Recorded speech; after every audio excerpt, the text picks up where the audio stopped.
Hi, everybody. Glad to see you back on a Saturday night. We made it through another week, and we have 13 people right off the bat. That's awesome. Welcome, everybody. This week, I actually loaded up some photographs of different things that happened through the week, so I can show you that so that I have something to talk about while we wait and see if anybody comes into the studio. So, welcome. First up, Tony Close, UK Reef. Thanks, Tony. I hope you're still here. Hi. Then Lynn Reef Nerd. Hey, Lynn. Glad to see you. Great vibes. Thank you. I like it. Got to be relaxed and just chill, right? True Skills. Hey, Aaron. Hope you're doing well. DC Reefer. Well, from sunny Orlando. I saw that. You moved to Florida. So are you going to change your YouTube name as well? I wonder what that'll be. Hey, MB Reef, what's up? Well, yeah, another week in paradise. I just fed my fish, so if you see them, they're darting around all over the place getting flakes. I just noticed that. Hey, T40, glad you're here. I'm glad everything's doing good. So far, so good. Algae Warrior, hey, Garrett, thanks for coming by. So yeah, it was another week zoomed by, and the videos that I put out, yes, when I move, I'm changing my name to Florida Reefer. That's funny. Yeah, or how about FL Reefer, Florifer? Yes, I made a decision about my live stream reminder videos. They're going to be mini updates every week.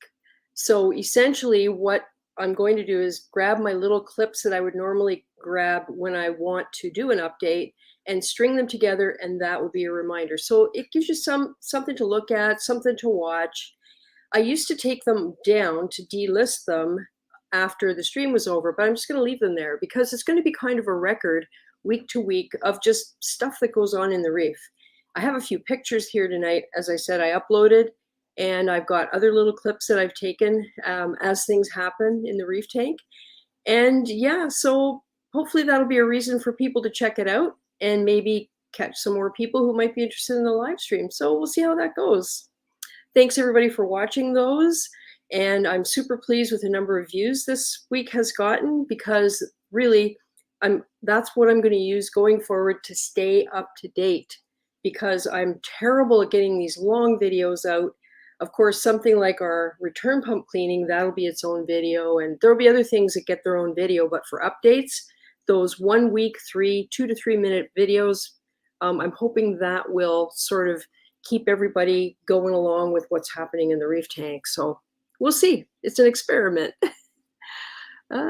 Chimp the Reefer. Hey, Chimp. Nice to see you. Moving out all my system. Whoa, MB. Whoa.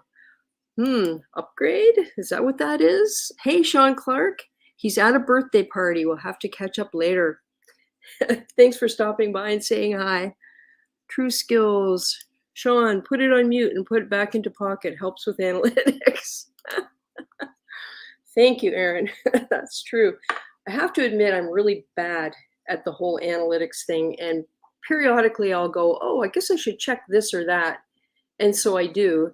And it is better for overall growth, I guess. The more people see things, the more people get recommended things, but it's not really a focus for me. And I kind of like it the way it is, because that way I can keep up with answering comments, because I really think if someone takes the time to comment, I owe them the courtesy of a reply. And I'm really sticking to that. Sometimes it takes a little longer than others, but yeah. So I don't know, my channel isn't really about going big bad YouTube. It's just like it was from the start, sharing what I'm doing. And I want to put videos out when I get excited about something, or when I'm angry about something, or when I discover something new, or something happens to me. That's kind of what I want to be, my channel to be about. Not, what can I put out that's going to get me lots of views? It's not. That's just not me. I wouldn't get anything out of that. I wouldn't get any pleasure out of it, because what I'm looking for is to sort of help people if I find something that helps me, and also to interact with people, which is why I really enjoy answering comments. And yeah, I got to apologize because I know sometimes those multi-paragraph answers can be a little bit time consuming to read, but you know, if it's worth spending the time to make the comment, I think it's worth spending the time to reply to it properly. So I hope you enjoy that. I sure do. And keep up the good work, guys, because I love the questions and comments when they come in.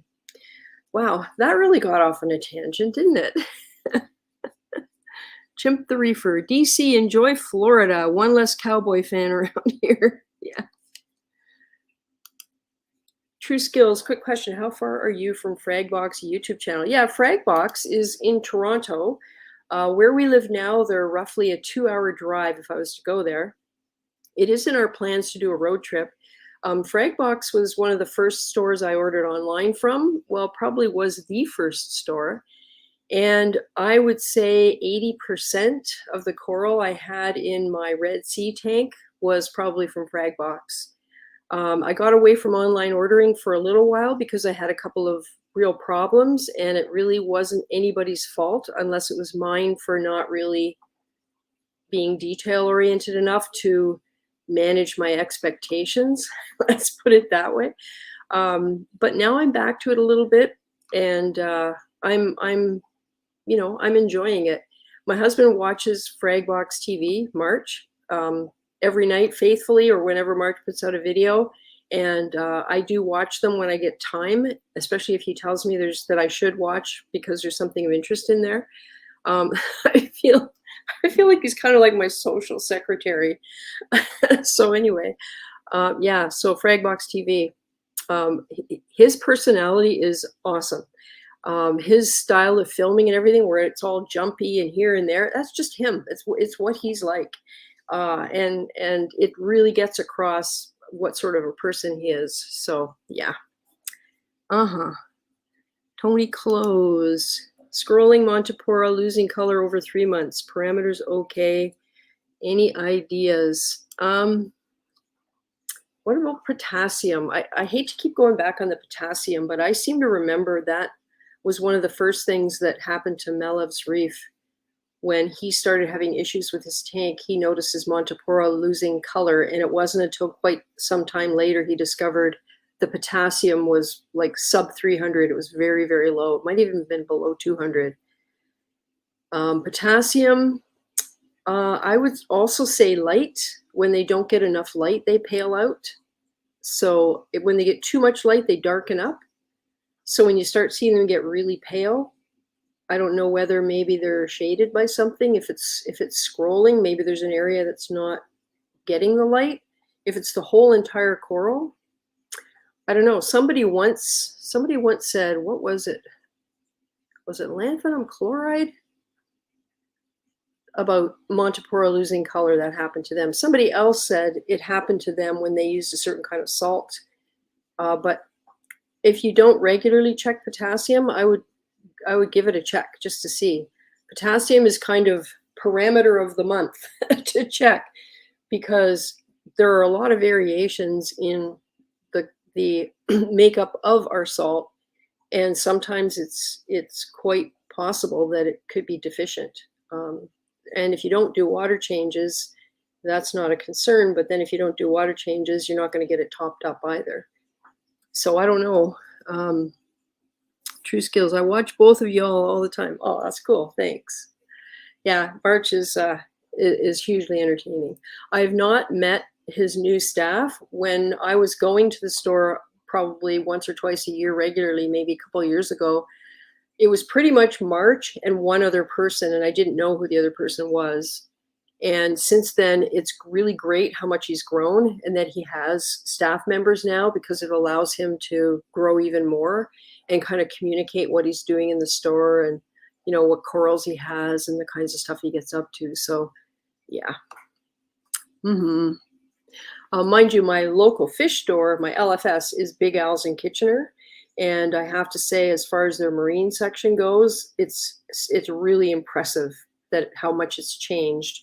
The LFS tour that I did in September of, I want to say 2019, maybe, it's quite a while ago. was the first time I had been back for probably a couple of years, and I was blown away.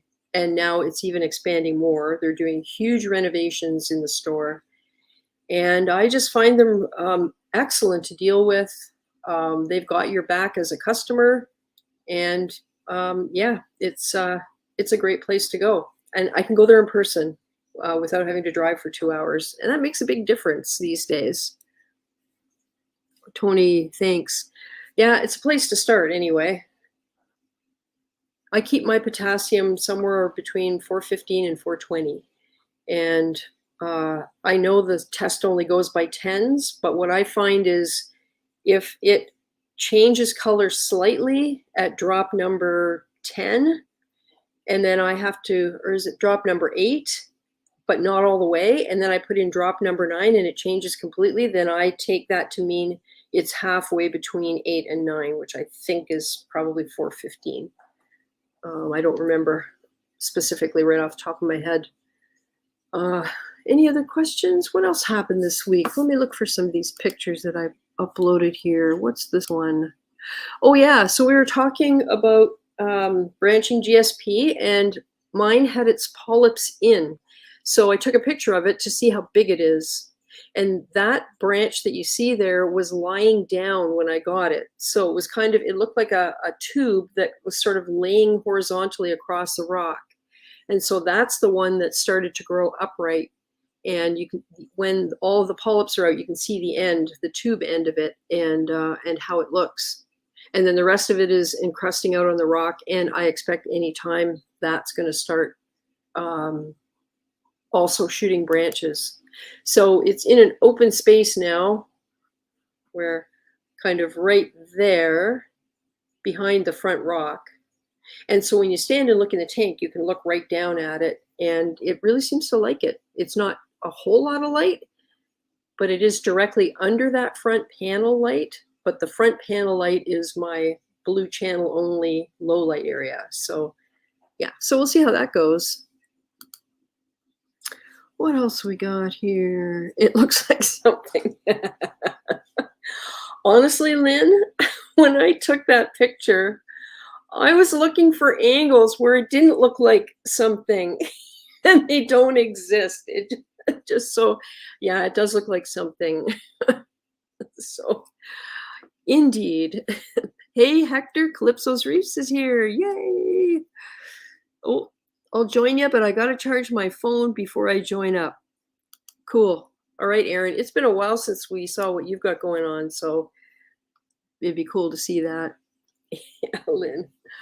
And what else is happening here? What's the next one? My the Jason Fox freak hair. Lithophyllon, Pavona, I don't think it's either. The little hairs on there, when they're retracted, there are little tiny circular formations of dots. So although that's hard to see when the little tentacles are all out, I'm going to try and get a picture of it when they're in, because somewhere when I was looking through all of the Viron books to try and to look something else up, and then at the same time I was watching for this, I saw something and now I can't remember what it was. So I have to sit down and look through all of them again. The other thing is those white areas, I think, are eyes or mouths. They've started getting larger. When the thing is really happy, they're really prominent. So that's why I want to find out what it is, so I can see whether I should be feeding it, or does it have something wrong with it? Is it an infection, or, you know, something like that? But it is really, really happy in this spot. Low-ish light, lots of flow. And the magenta is magenta, and the green isn't neon green. It's more of a bright yellow. So yeah, that thing is really quite happy. Lynn is laughing. And next up we got, oh yeah, this is a convict chalice. And what you're looking at here is a blown up daylight image. The aquarium lights are not on. This is like daylight or first thing in the morning.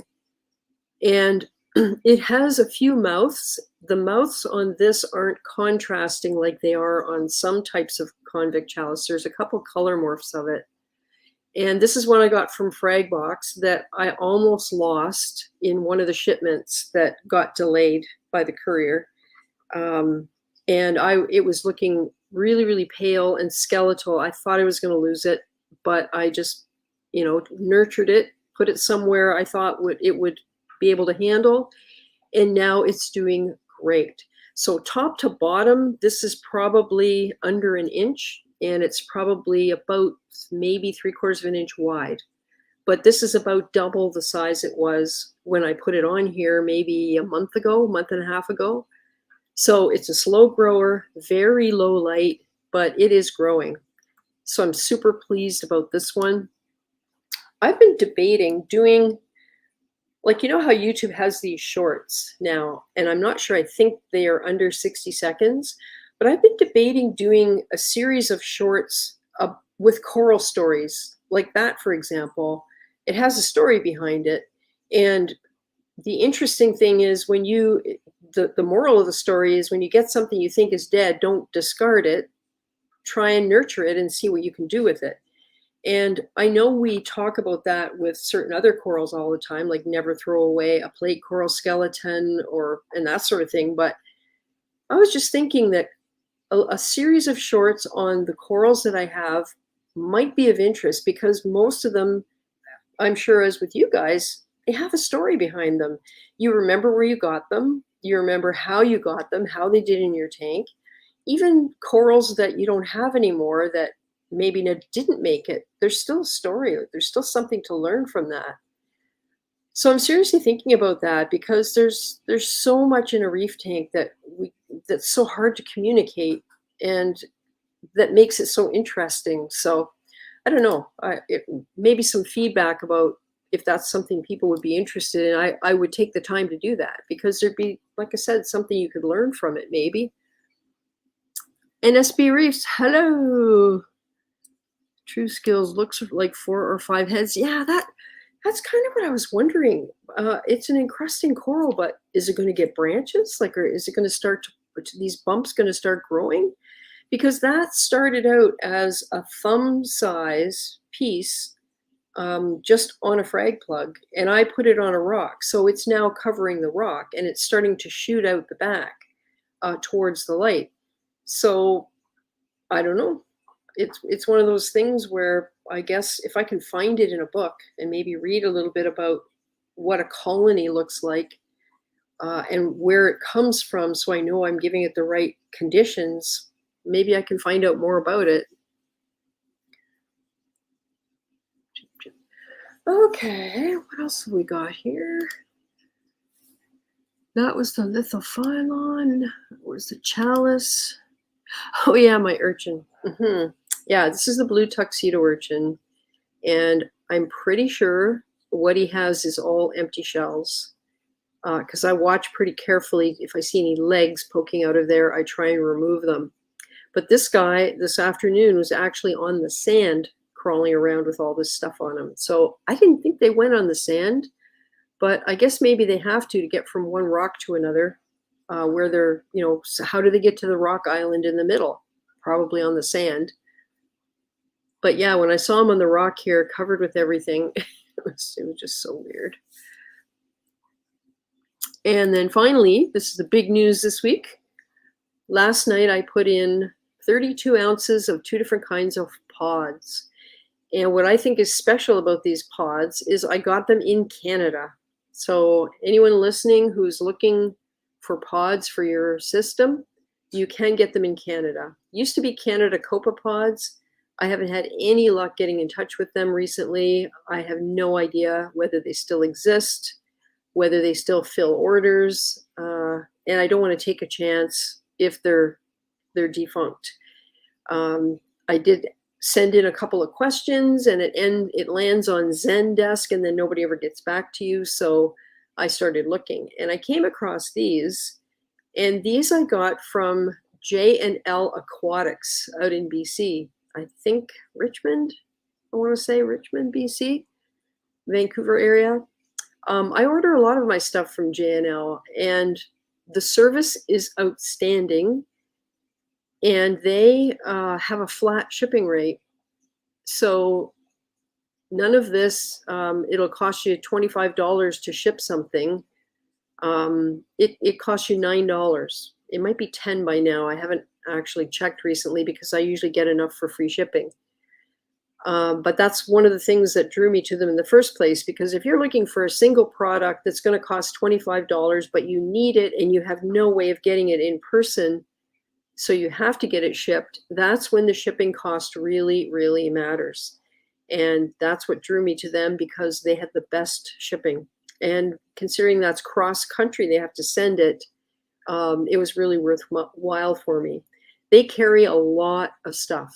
So if you're in Canada, check it out, J&L, J&L Aquatics, and see what you think. So I waited till after lights out last night, turned off the 2 gyres and the Jabo SLW30, left the return nozzles running, removed the filter box from downstairs along with another filter pad we have in the basket, and I put these guys in here and let it sit like that with no flow up here other than the return nozzles for probably an hour. And then I turned all those things back on. And then this morning, we put the filter pad and the filter box back in downstairs. So hopefully they're seated throughout the system. I only put the 32 ounces in, although with my water volume, I probably could have put maybe 3 times as much. But I've always ever, excuse me, I've always only ever put in what I could basically afford to buy. And one of these bags is $40 some and the other is $52. So, you know, by the time I paid tax, and for this, I had to pay overnight shipping UPS because they are live products, and that was kind of expensive. So I threw a couple more things in my order, but put it this way, it cost a lot of money to put these 2 bags of pods in, but I do it about every 4 months, and I think it makes a difference. Okay, let's remove that. Comments. Calypso's, oh, reefing with, oh, nice to see you, Earl. Glad you could make it. Adrian Mitchell, hey, Adrian, I hope you're doing well. Is that a Trini? Is that a Trini? I'm not sure. Pick on screen. I'm not sure what you guys are asking. Pick on screen. Was that a couple pictures ago? This one? Or this one?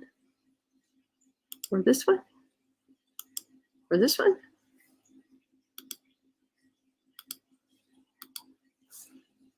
Yeah, never mind. Okay. Yeah, so pods. I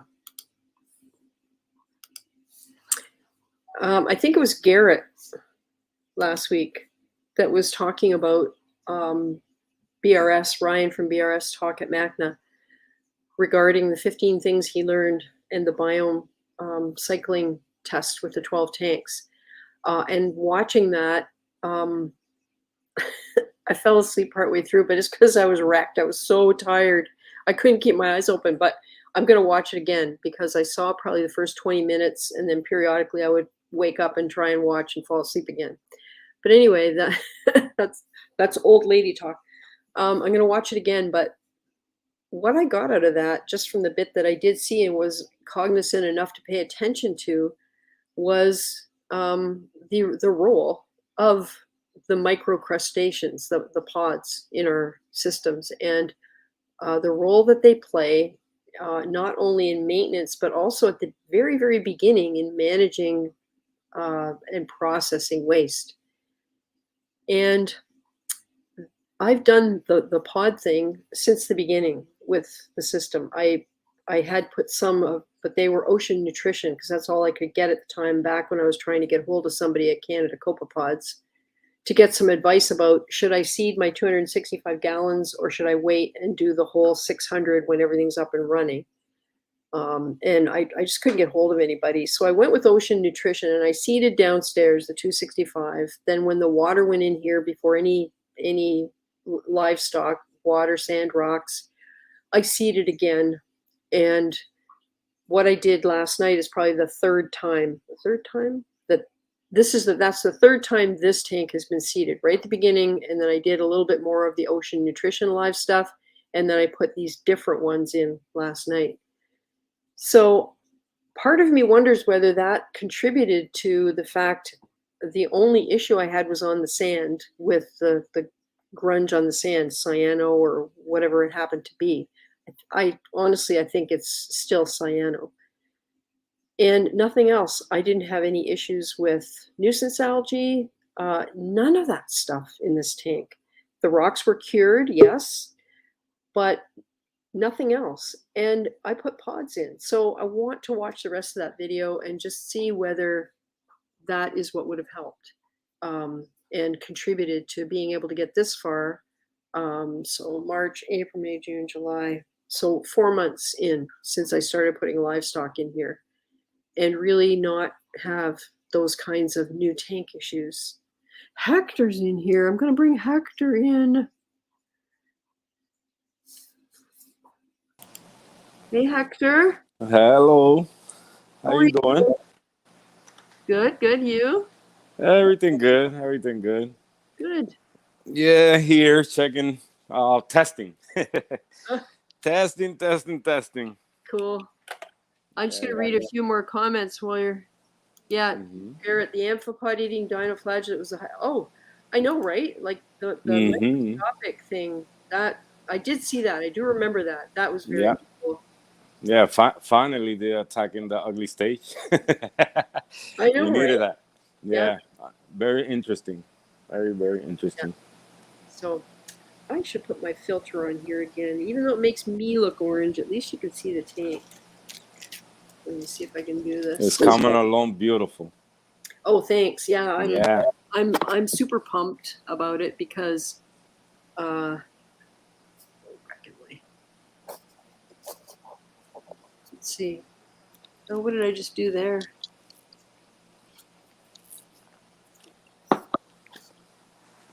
Camera doesn't like it. I'm going to take one of these lenses off. I have two lenses on here. Yeah, I do the same. And sometimes I got to remove one so the color is right.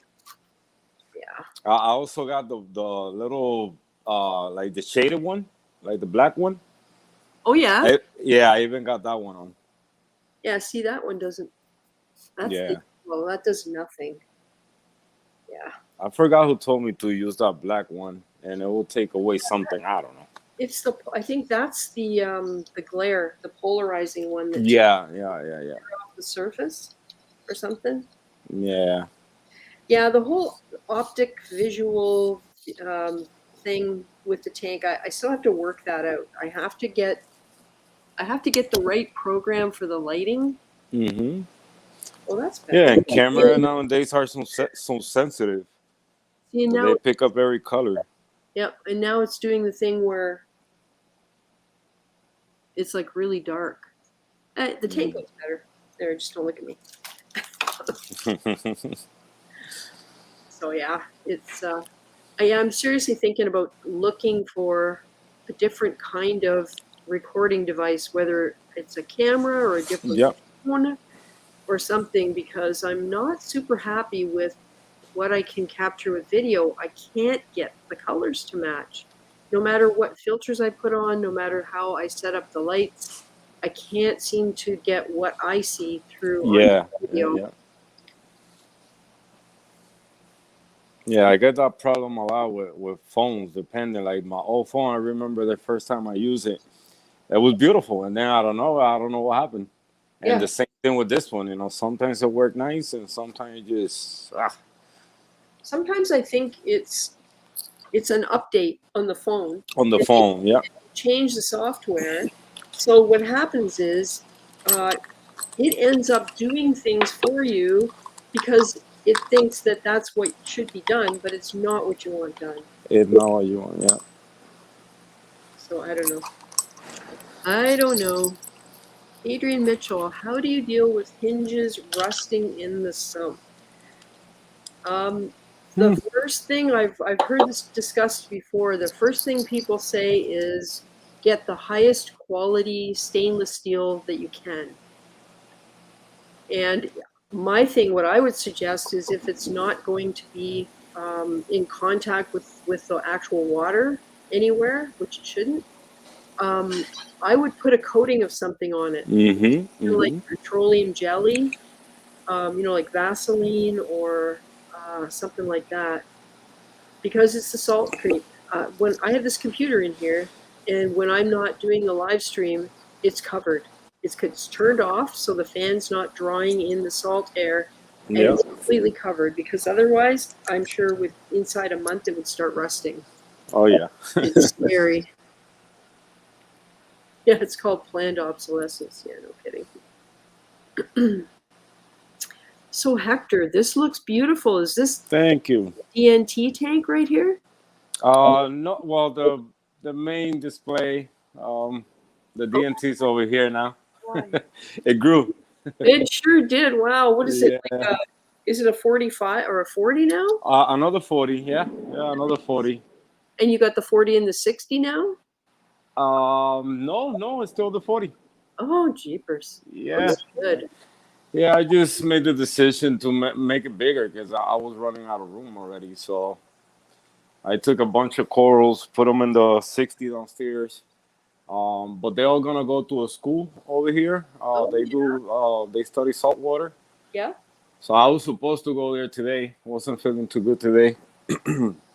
Wasn't ready to go over there. So but yeah, I'm bringing a bunch of corals over there for the school. Nice. And I still gotta cut more and bring more over there. But yeah, it's the DNT. Yeah. See, already out of space. You had a 60, but I just didn't know which one it was. So you're already kind of distributing the sticks. Yeah. Well, more like in this side, I got more like the encrusted Montes, the Digis, Bird Nest, Pavona. Yep. And the LPS and Zoas and stuff like that. And trying to make this one fully acros and all sticks. Yeah. That's nice. And you still got your yellow tang. Yeah, still. I think in total fish right now, it's a bunch because a friend of mine broke his tank and he gave me like 4 fish. Ooh. But they were all tiny, 2 clowns, and then the rest were just little gobies. But I think in both tanks has about 12 fish in both. Yeah. So 24 fish in total. Nice. Yeah, but loving the way it's going. Smooth. When I went to Florida, my Cutwater stopped working, my alkalinity stopped working, the doser got messed up. No kidding. Yes, both at the same time. And the ATO. ATO got empty just the day before I came back. Yeah. You know what, Hector? When I saw that, I said to my husband, okay, because he does that kind of maintenance, which, man, do I ever appreciate. So he does the daily maintenance stuff. So every 2 days, he goes down and he pumps water into the ATO trash can, which is 32 gallons. And the little booster, that we put up at the ceiling, that holds about 16 gallons. Yep. He also tops up the ATO for the observation tank. So he does it every 2 days. And I said, when I saw that happen to you, I said, you know what? We need to just not do any top up and see how long it run out. That's exactly what I did before I went on the trip. I did like a 2-week, like by week, but simulating that I was on a trip. Yeah. And the only thing that failed was the doser. It wasn't dosing Cutwater. Yep. But for my surprise, when I went on the trip, the doser started working for Cutwater and alkalinity. So since I do the 24-hour Cutwater, it don't evaporate that much water. So the minute it stopped working, so it started evaporating more water. course. Yeah.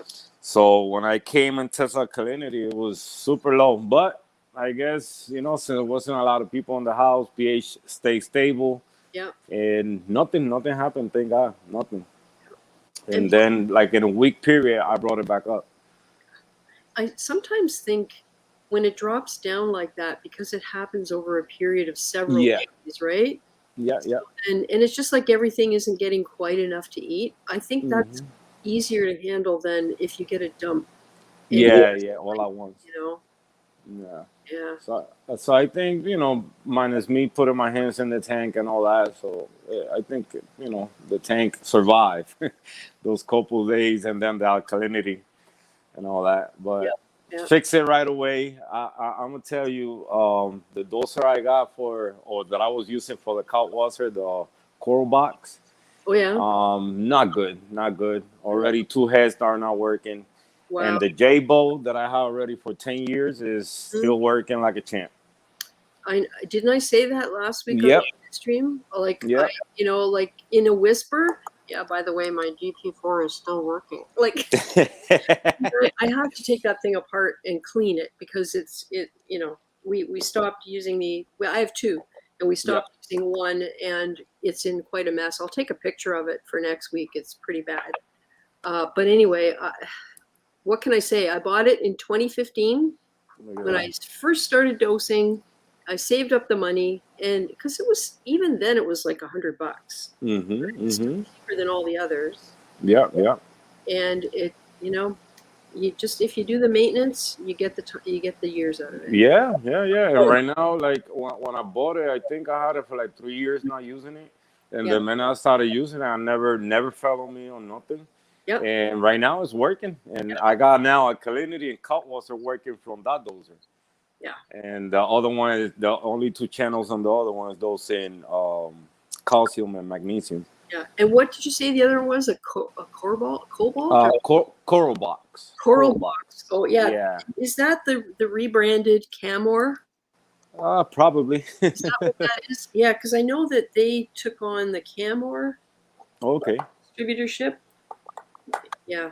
I don't know. Yeah. I just use the plant drippers when I need a single doser. Yep. Yep. The $89 or $79 single, nothing fancy. It's just one Mm-hmm. head, but man, it works. It works, yeah. So all I've been doing this past 2 weeks is just making sure that alkalinity is staying stable. Yeah. Yeah, checking on nitrates and phosphates. That was good, at least. That didn't change. Yeah, everything else just been smooth, man. Yeah. Nothing crazy going on. Just shuffling couple corals that they overgrown, and stuff like that. I love that staghorn right in the middle there. Mhm. Like, wow. I bought one from Yeah. Freddie Box, and I have it on my frag rack because it's going in a really, really hard to reach place. Yeah, So yeah. I'm leaving it till last. No, I love them. Like Stackhorn is just a showpiece. Oh, no, and it's I going love right it. in the middle of my tank on the rock that's in the middle because I just want it to be all by itself and able Mm-hmm. to do whatever it's going to do. Very nice. Yeah, man, Hector, you've gone through so. If somebody goes back and looks at all your videos over time, your Yeah. techniques have just evolved so beautifully. Yeah. So much, yeah. Yeah, I love it. I love it. It's been a great experience learning everything. Yep. And patience, especially being patient. Hmm. Because when you get a frag half inch, almost an inch, it just you desperate to see what it's gonna become. Yep. But once they grow, you be like, uh-oh.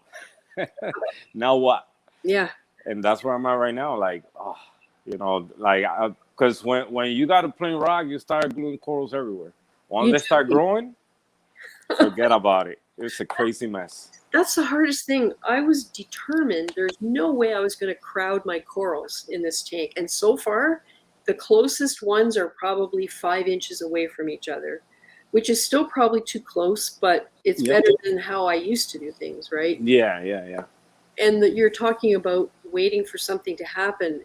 I got a golden nugget, which is a type of tenuous, I believe. Mm-hmm. that I bought from a fellow hobbyist, and he's the guy that gave me a couple more corals to make. So this is going back to February, I think. No, it can't be Wow. February because no, it was probably April because it was 2 months. So April, yeah, May, June. So 3 months I've had it in the tank. And I noticed the other day it's starting to base out at the bottom. Uh-oh.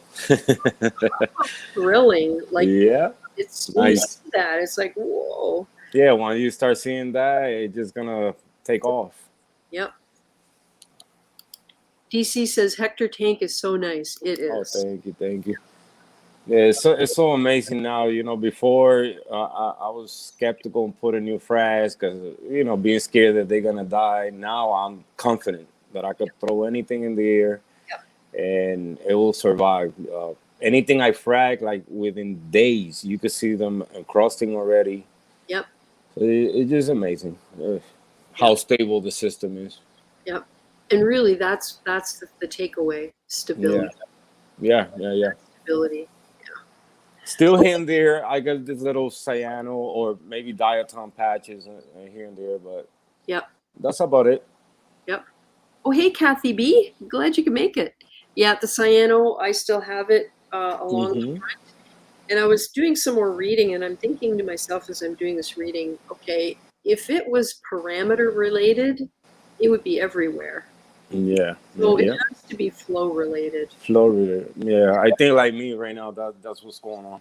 Yeah.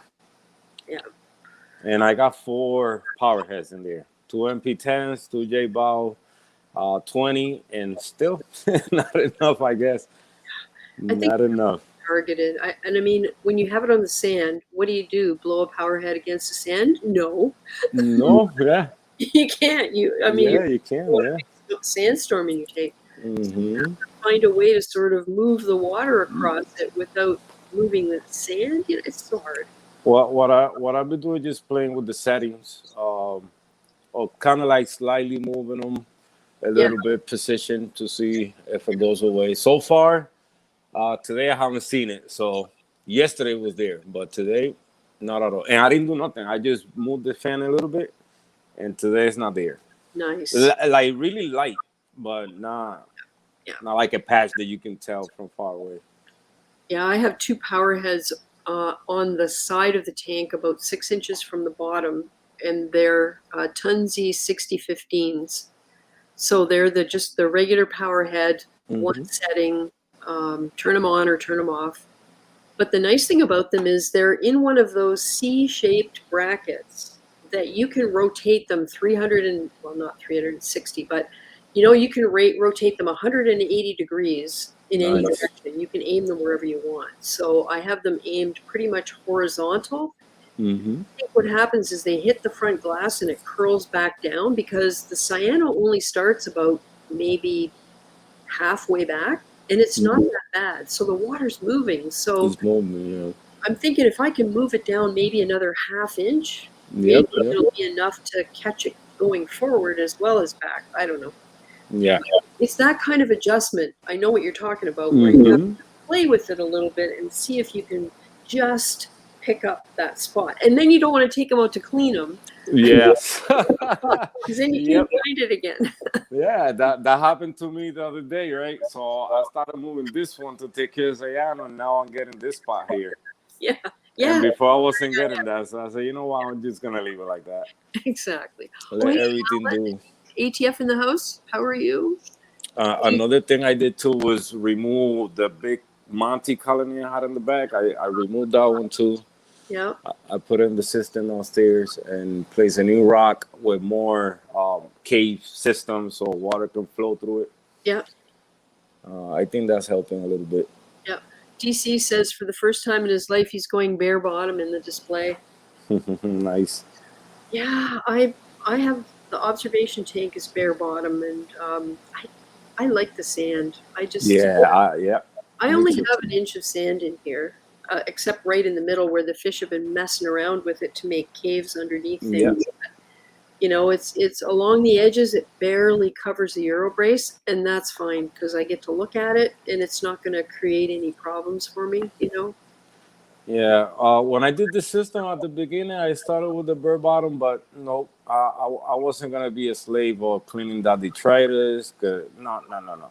And you got to But spray it all the time too, because the coralline and stuff grows. And I don't get the pretty pink coralline. I get the green stuff. It's just yeah, yeah, yeah. It takes time. It takes a lot of time for that to get covered, yeah, and you don't want to see that thing floating in there. And I saw myself like twice a day cleaning the detritus hmm from different spots in the tank. So I said, you know what? Let me just add sand. And the minute I add sand, it just a big difference. Like fish behavior, hmm coral polyps opening more.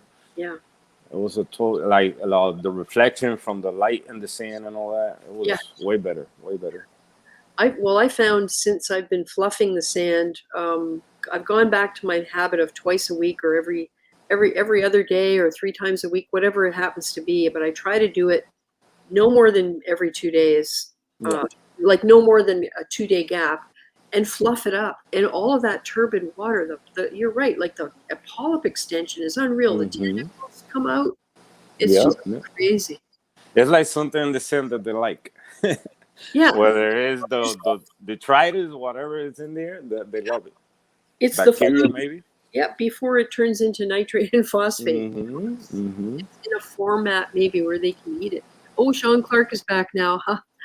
DC says it's because he has a peninsula. Sand is so hard to keep in place and clean, so I'm going with all the flow I can. Yeah, I hear you, DC. I mean, my tank is square, but it's set up Peninsula. like kind of with one side against a wall. So Mm. yeah, it has to go 5 feet back to front. So it's hard to find the right power heads for that. Yeah. Yeah, for the DNT, what I did since it's peninsula too, I just painted one side so I Yeah, could just use it for the power heads. yeah, Just 2 viewing panels. That's it. yeah. ATF says added a few fish to the frag tank. Oh, cool. Yellow line possum wrasse, melanurus, I think, 6 line, yellow fox face added to, wow, frag tank. How big is your frag tank, Alan? And he says his tanks are overgrowing. I remember this is a problem that he's had going back since we first started talking to him. It's crazy, man. Yeah, it's amazing. Once things start growing, Yeah, it's overwhelming too. But you don't know what to do with so much coral. yeah, yeah, That's where I'm at right now. yeah. And you don't want to waste it by throwing it away because No. it's life. You grew it. Yeah, yeah, yeah. Yeah, No, you start like when you cut a frag, you start remember what it took for you to get that coral to that point. yeah, exactly. Because at the beginning you learn, so you see the coral doing good, then it start dying back, then it just bloom again, and Yep, it just heartbreaking just to throw something out. yep. And even to a small little tiny piece that just broke up, I like to put it back. That's what I've been doing with a couple like the Montes. I'll be just throwing it inside the colony, just attach again and keep growing in there. Yeah. Well, and I've used the observation tank as a frag tank, and that's what's going to happen next. It has no fish or anything in it now. It still has coral. There's a rock in there. There's one peppermint shrimp in there, a bunch of snails. And when I do the final emptying out of the rock in the 150, there's going to be a lot of tiny break-offs and stuff like Yeah. that. And anything I can get off those rocks that I'm not going to use in the tank up here, I'm going to do my best to get frags because I can take those to the fish store. Yeah, yeah. And I get the gift cards, and he's the one that's going to be looking for the fish that I want. So, Yeah. Nice. it's like using coral to pay for the fish that I want. Mm-hmm, mm-hmm. It's really, I feel really lucky to have that Yeah. opportunity. Yeah, I don't have that luck over here. Oh my God. Alan says his frag takes 40 gallons. You like me. Yeah. If you let me, I put 100 fish in the 40 gallons. I know. DC says somehow he ended up, I think he means starfish. maybe the Asterinas in my tank, and I hate it. Oh, and Kathy said, did long overdue maintenance today remove what seemed to be about a pound of overgrown zinnia? Oh my God. Wow. That's a lot. Stuff is crazy. Yeah, I love it. I love Pulsing. It just, I can keep it alive. I don't know why. It'd be cool to have a whole tank of pulsing zinnia with clownfish. Mm-hmm. Or maybe with little, like, clown gobies, or, although those things fight if they're in too small a tank together. Yeah. Yeah, I lost mine. I don't know what happened. I don't know if the anemone ate it. Oh. Yeah, it just disappeared. Yeah. Sad. Well, it's like the male clownfish that I had when the tank was still at my daughter's. I don't know whether he wasn't healthy or something. He got injured and he landed in the mushroom, but one of the mushrooms was closed up tight, the size of a golf ball, and we never saw him again. So I think he either got sick or maybe got injured and fell on the mushroom and it ate him. Yeah. Wow. Oh boy, ATF. Anybody want softies who lives in the Connecticut area? Great toadstools, Nephthia, Sinularia, Xenia, Zoas, all kinds of stuff. That's right. ATS is from Connecticut. Yep. Aptasia eating filefish in the 29 QT had now become an Aptasia on rock. Eliminated. I gotta give him my email. I gotta talk to him. Yeah. Yeah. I don't want to say nothing yet, but I got big surprises. Oh, cool. Sad surprises, but yeah. I can send him your email if you want, Hector. Yes, please, because I think he has the old one. Yeah, because you've had a couple changes of email. Yeah. Oh my God. Pulsing Xenia, cloves, various types of GSP, devil's hand, crown leather. Wow. Softy paradise. Mm-hmm. Yeah, I think Xenia. What else? The green finger leathers. What else? There's some that I can't keep. I don't know why. Your water's probably too clean. With 20 nitrates. Oh, okay. I take it back. You need to fluff your sand more. Yeah. I haven't touched my sand in a long time. I just decided to leave it alone. Let just nature do its thing. I don't know. Did you see the video Reef Bum put out when he took the sand out of his doing how it came out in giant chunks that were like, that would scare the life out of me because you know the hydrogen sulfide pockets you can get and all that kind of thing. Like that. That's the one reason I keep turning my sand over. Yeah. I don't want to lose. Once I start getting the pistol shrimps and the gobies and stuff in a couple places around the tank, I don't want to lose them to something like that. Yeah, so that will do the job. Turn it over. Yeah, I just let the conch snails do the job. They constantly like moving around the tank, so. Yep. Oh yeah, Alan has 8 tanks running, and he says, "So you're telling me I'm not clean?" Well, no, you're doing exactly what you need to do to have healthy specimens of what you're growing. Mm-hmm. Oh, that's one thing I regret, having too many systems. Oh man. Yeah. Yep. Yeah, it's overwhelming. Right now, I'm in the process of shutting down the 20 gallons, or I'm planning to sell it. The whole thing just as it is, without the light. So the person needs to have a light, and cheap too. $300, you take the whole thing with fish, corals, anemones. Wow. Power has everything. Yep. And the one in the basement also. That one's $500. Take the whole thing minus the lights. Yeah.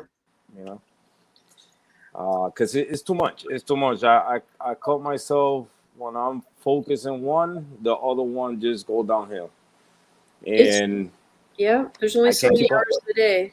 Yeah, if I could have all of them connected together, that's a different story. But multiple system, you need more than one person to take care of them, for sure.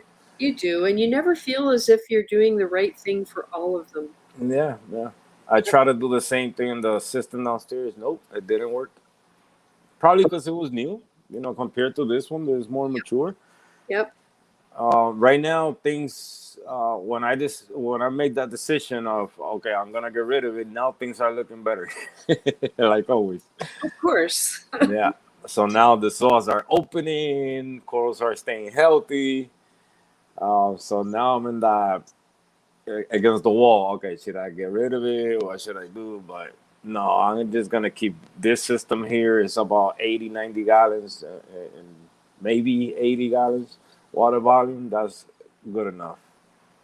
Well, and I still think there's like a tipping point where Yeah. your tank is evolving and then it Yeah. reaches the point of balance, right? Yeah. And then Yeah. all of a sudden everything looks good and you can't believe when you walk into the room every time you see it how good it looks and you're just waiting for the next bad thing to happen. Yes. Yes. Yes. But I Yeah. really think when a tank matures like that, and there's a lot of discussion about this I've heard here, there, and everywhere, where the coral the biomass of the coral reaches a point where it consumes the available nitrate and phosphate, and that's Hmm. when you start bottoming out on the nutrients. Yeah. Yeah. It's because it's reached that balance where the growth is taking up the excess in the water, and Yeah. then you have to adjust that. Yeah. But it is a lot. Like taking care of so many systems is like I don't check alkalinity how I'm supposed to on the little one. On the one downstairs, forget about it. I don't test nothing on it. Yeah, I just look at the pH, make sure pH. The good thing downstairs, pH stay always 8.3. It don't go lower than that, and because it has a window right above. So, but I don't test nothing on that tank. Nothing. And so far things are good. And I don't put my hands in it either. So just to feed the fish. And I use a pipette to do that. So yeah. But and you've reached the point now though, like because you have enough experience, you yeah. would know if something's wrong by looking at it. Yeah, for sure. So I'm longing for that. Right now, I still don't have that confidence yet.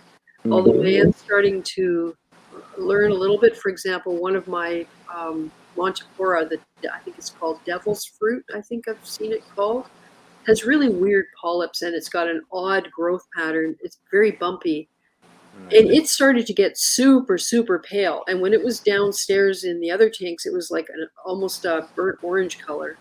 Beautiful. Yeah. And that's when I started checking the phosphate, and it was like 0, 0, 0. Mm. So I started dosing phosphate, and now it's regaining some of the color. Oh, okay. Nice. So the whole dosing phosphate thing, I'm also getting some hair algae growing downstairs. Yeah. And am I just feeding the algae? But then I think, well, there must be phosphate in the water if the algae is growing, even if It's I going, don't yeah. use it, I still have it. So there's some there. So maybe there's just not enough to show up on a test left over in the water. It's Yeah. endless debate in my mind, right? Yes. Yeah. You know? Yeah. That happens. That happens. I Yeah. try not to like. I learned so much not to panic or not to chase that number that you're looking for, Or overthink. because it never is gonna stay right there, not No, move. It's never. It could just tweak a little, but it's never gonna stay put. no. No matter how perfect your equipment is, um, because everything plays a role, like the evaporation, everything. Yep. So I learned how not to stress. If one coral is doing bad, then the rest look good. Okay, don't stress about it. Just Yeah. try to work on that coral, but don't Yep. change nothing that's going on in the system. Everything else will look good. That's right. Yeah, start little by little. Like right now, since when I started doing like back to back water changes, the zoo is closed. Hmm. And even before I started doing the water changes, I noticed it was a problem with the soil. They started closing little by little, and they didn't want to open. I checked, nitrates was 0.02, phosphate not detectable. I said, okay, so that's the problem, because I was doing back to back water change like twice a week.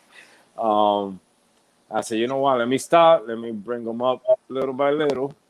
And I did get a response from the zoos, but they haven't fully recovered. They still stretching for lights.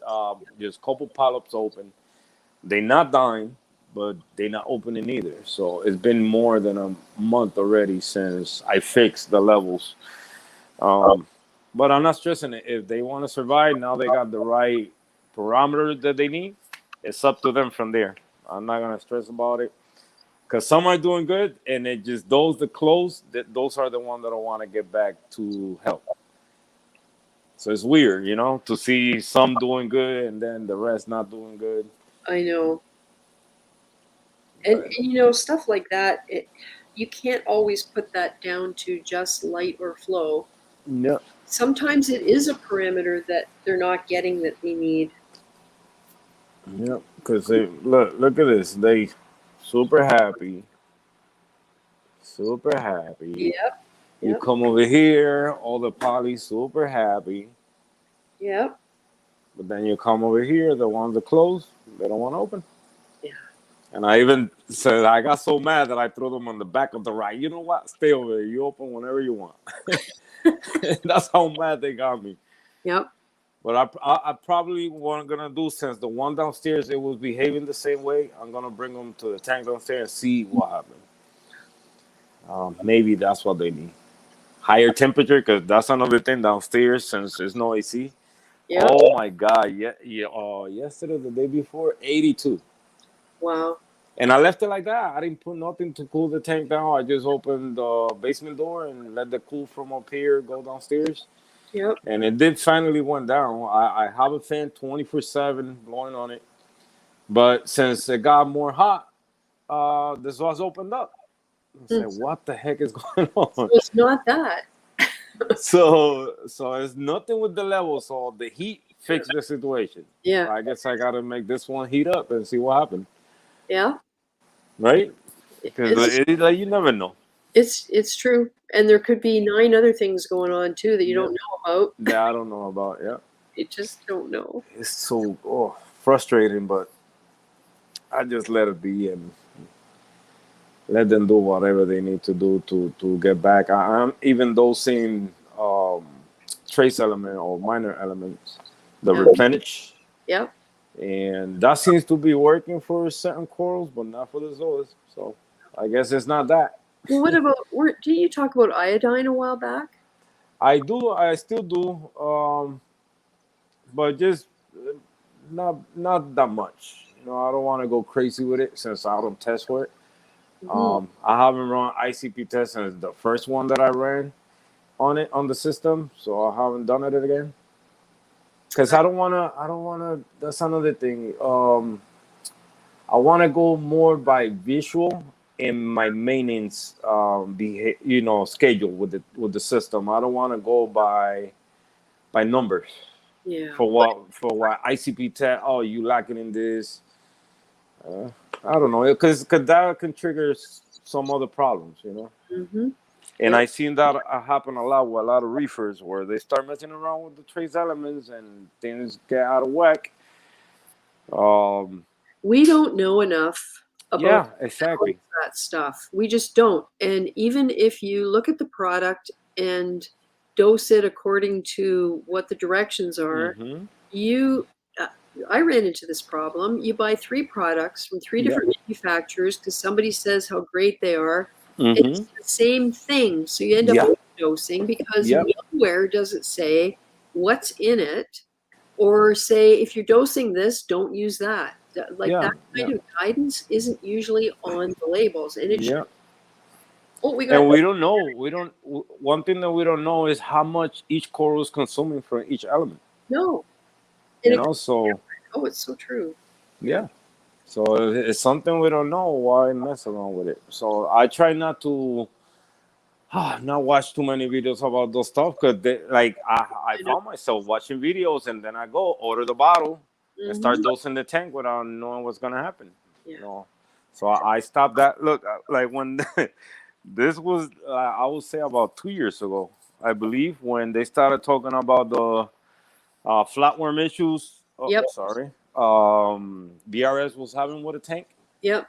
So they talk about that KC and then the core booster, this bottle, Yes. right? So I went and bought it right away, but it's still full. Like I said, Yes. you know what? No, stop doing that. You know, because I didn't have no flatworms. Of the money that we spent. Yeah, Stuff. $70 for this freaking bottle. I know, right? I said, you know, and then the thing is, like, once you buy it, you gotta use it, because I like this thing been growing some, I believe, some bacteria or something inside. Yeah. Let It's me not see if good. you guys can see it on the camera, but it's a white ball right there. Huh. So Oh, what it is, I yeah. don't know. It's like a sludge that's Yeah, climbing up the side. yeah. So should I keep those in this? Nope, because No, I don't know. not unless you know what it is. Yeah, and all it says here is what trace element, special elements, and balance element deficiency, and that's about it. Yeah. So it's not saying, okay, it has this, that. It's gonna help with this, and that. I say, Mhm. you know what? Let me just stop. Let me Yeah. just stop. In 2 years, and it's still there. I don't throw it out because it was expensive, so I can admire the bottle. You can't believe the stuff I threw out when I finally Yeah. got the tank all set up here. Now I put iodine in every Friday, Mm-hmm. 6 drops in the Yeah. big system. And it's only to keep a low level going. I haven't been doing frequent water changes like I want to. Once Yeah. it's all stabilized and good to go, it'll be once every 2 weeks. I'll empty the 100-gallon downstairs and fill it up again. Maybe Mm-hmm. not even that often. I don't know. I haven't really decided yet. And I dose Coral Essentials, the foundation Conversation. pack, 3 Mm-hmm. days a week, Monday, Wednesday, Friday, and I dose half the recommended. Yeah. Yeah. And the Yeah. idea that I'm just thinking if I can keep a low level of this stuff in the tank Mm-hmm. so that there's some there, Is there? Yeah. Yeah. don't overdose, you know? That's what I've been doing too with the iodine. Just a couple drops. Yep. Whenever I remember the, Yeah. the tank might need it, and that's it. I don't just go crazy. Just every week. I'll probably do it every 3 weeks now. Yeah. And I dump bacteria in once in a while. I have Yeah. Ecobalance, I have PNS Probio, I have Fritzzyme, some Nice. couple numbers, Microbacter 7. So I'll just grab a bottle off the shelf and shake it up really good, and I'll Yeah. pour it into the tank, count to 3, and stop. That's Yeah. Yeah. that's Yeah. maybe once a week, if that. Maybe if I think of it, or if I think I need a variety of bacteria based on Mm-hmm. this nano stuff, Yeah. Yeah. Yeah. this is a Well, time frame where I would do it a little more often just to see yeah. if I could get it to settle down. But But do you think an established tank, like, and it needs to be those bacteria once it's established? Because don't they will reproduce in the tank, and especially once it's balanced. You know, I would say that's where I'm go. Like me I with would the say system, no. If no, it's right? balance, if you got balance, I would say you don't. You don't need it, And even if right? it goes out of balance, and by that would be, for example, if your nitrate got super high and not your Mm-hmm. phosphate, those kinds of Mm-hmm. imbalances, Mm-hmm. or if you do start getting algae or dinos or Yeah, yeah. other stuff, that to me indicates that it's out of balance. Out of balance. Yeah, yeah. So that in those cases, if bacteria is a thing that would help that, then yeah, but you still Yeah, know how much, or you yeah, yeah, yeah. prepared to wait all the time it's going to take if you want to underdose just to go slow, right? Yeah, yeah. And I just the stuff on the sand that I had, the cyano, it's not hurting Mm-hmm. anything. Exactly. Yeah, Man, I come in and I look at it and I just hate it. I hate how it looks. yeah. It No, takes but a you gotta while. remember, you got a new system, I know, and you know, and the sand was new, and I really think yeah. that's where what happened. It was the only thing that didn't already have established bacteria. Mm-hmm. Yeah. Yeah, it's to be expected. It's to be expected. So that's another trend that is out there about the bacteria that I try to stay away from too. Because of that reason, you know, if I got enough media for bacteria to populate, the Mhm. system look good. Yeah, if I get patches here and there, try to solve it naturally Yeah. without adding nothing to it. Yeah. If the problem continue long term, then okay, let's move to phase 2. Let's see if by dosing bacteria that will help. But Well, so far, I haven't gone that route yet. and it could be that something gets out of balance in your system where bad bacteria overwhelms good bacteria. Mm-hmm. And you have no way of knowing except what you view, like what you might see in your tank. Yeah. And it could be something like one particular kind of coral that would consume that bacteria that's not there anymore, and it's not being able to get it, right? Yeah. Yeah. And I don't have enough experience to really know if Yeah. we recognize that at this point. And we've got Aaron here. I'm going to bring him in. True Skills. And now his thing is gray. I know he sometimes has internet. Let's just see. Hey, Aaron, are you there? Yes, I am. Hello. Sorry to make you wait. We just got into the conversation. No, we're good. So what's new and exciting with you? A whole bunch of disappointment. Oh no. Real bad. Months and months, right? Because this. At this point in time, it's been roughly a year. Yeah. Yep. Since I've had the 40 up and going. Oh, you're kidding. You have nothing now or something different? No, I still have everything. Why is it not going sideways? There we go. Oh. Did it not go sideways? The phone didn't, but the image did. Well, this is up and down, and then when you turn it, yeah, but my problem is the camera itself won't go for landscape. Oh, we'll work with what you got there. Okay.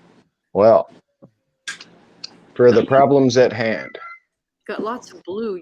Oh, there we go. We have only survivors. 2 rock flowers. All 3 rock flowers survived.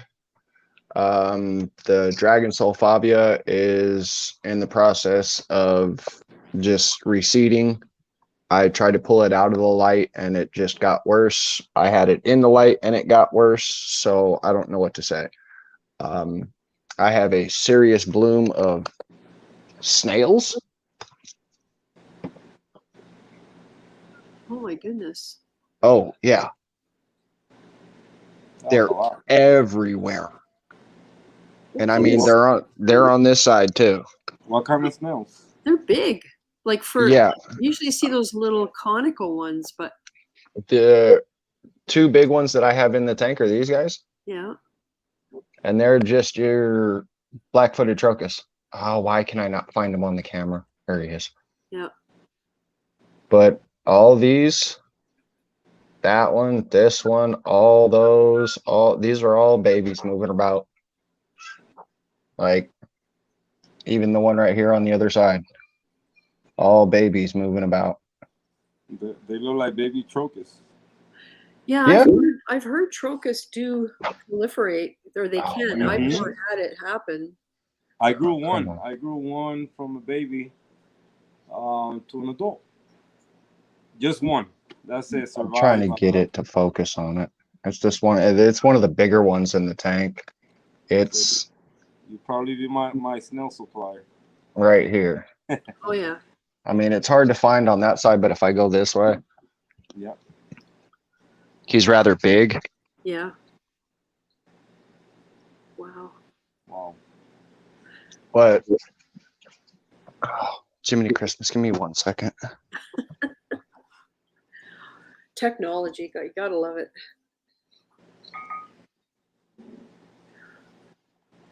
So Aaron, this is not the 40? This is a different tank right now, or is this what's left of the 40? This is still the 40. My only problem with it is I believe it was Alex. Oh, why is it not doing it? Alex was correct. I was feeding the tank too heavily, and I stopped for a while, and pretty much everything died.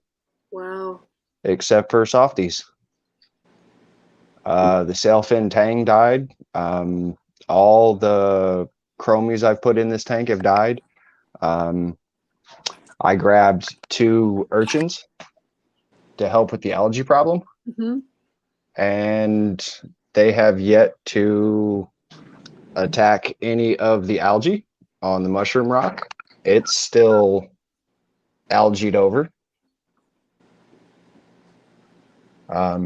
It's so weird how it's just in those places and not generally through the tank. Yeah, like it just started appearing here. That's a fresh set. That's a fresh set. This is within the last, I don't know, week and a half, 2 weeks. Like I've tried, I've pulled out as much as I can, protein skimmer. I've cut my feedings back. I clean my sand bed. I don't know what's going other than, the water report that I found out was absolutely horrible. Oh, that's right. You were saying you have water that's like Flint. Yeah. Wow. Ooh, there's a perfect size one right there. Huh. Why is it not focusing? Yeah, I have the same focus problem with mine. I think it's the LED. It wants to focus on the bubbles because they're in focus. Yeah. That, and I can't get it to focus on it like a normal camera would. What if you tap on the screen? There we go. That's focused. Outstanding. Yeah. That's one of the bigger ones. So there's Garrett's asking whether is that algae bryopsis? I have no clue. Like, is it kind of like have a stem with fronds that come off of it, or is it in? It's long and stringy. Long and stringy. Yeah. They don't look like feathers.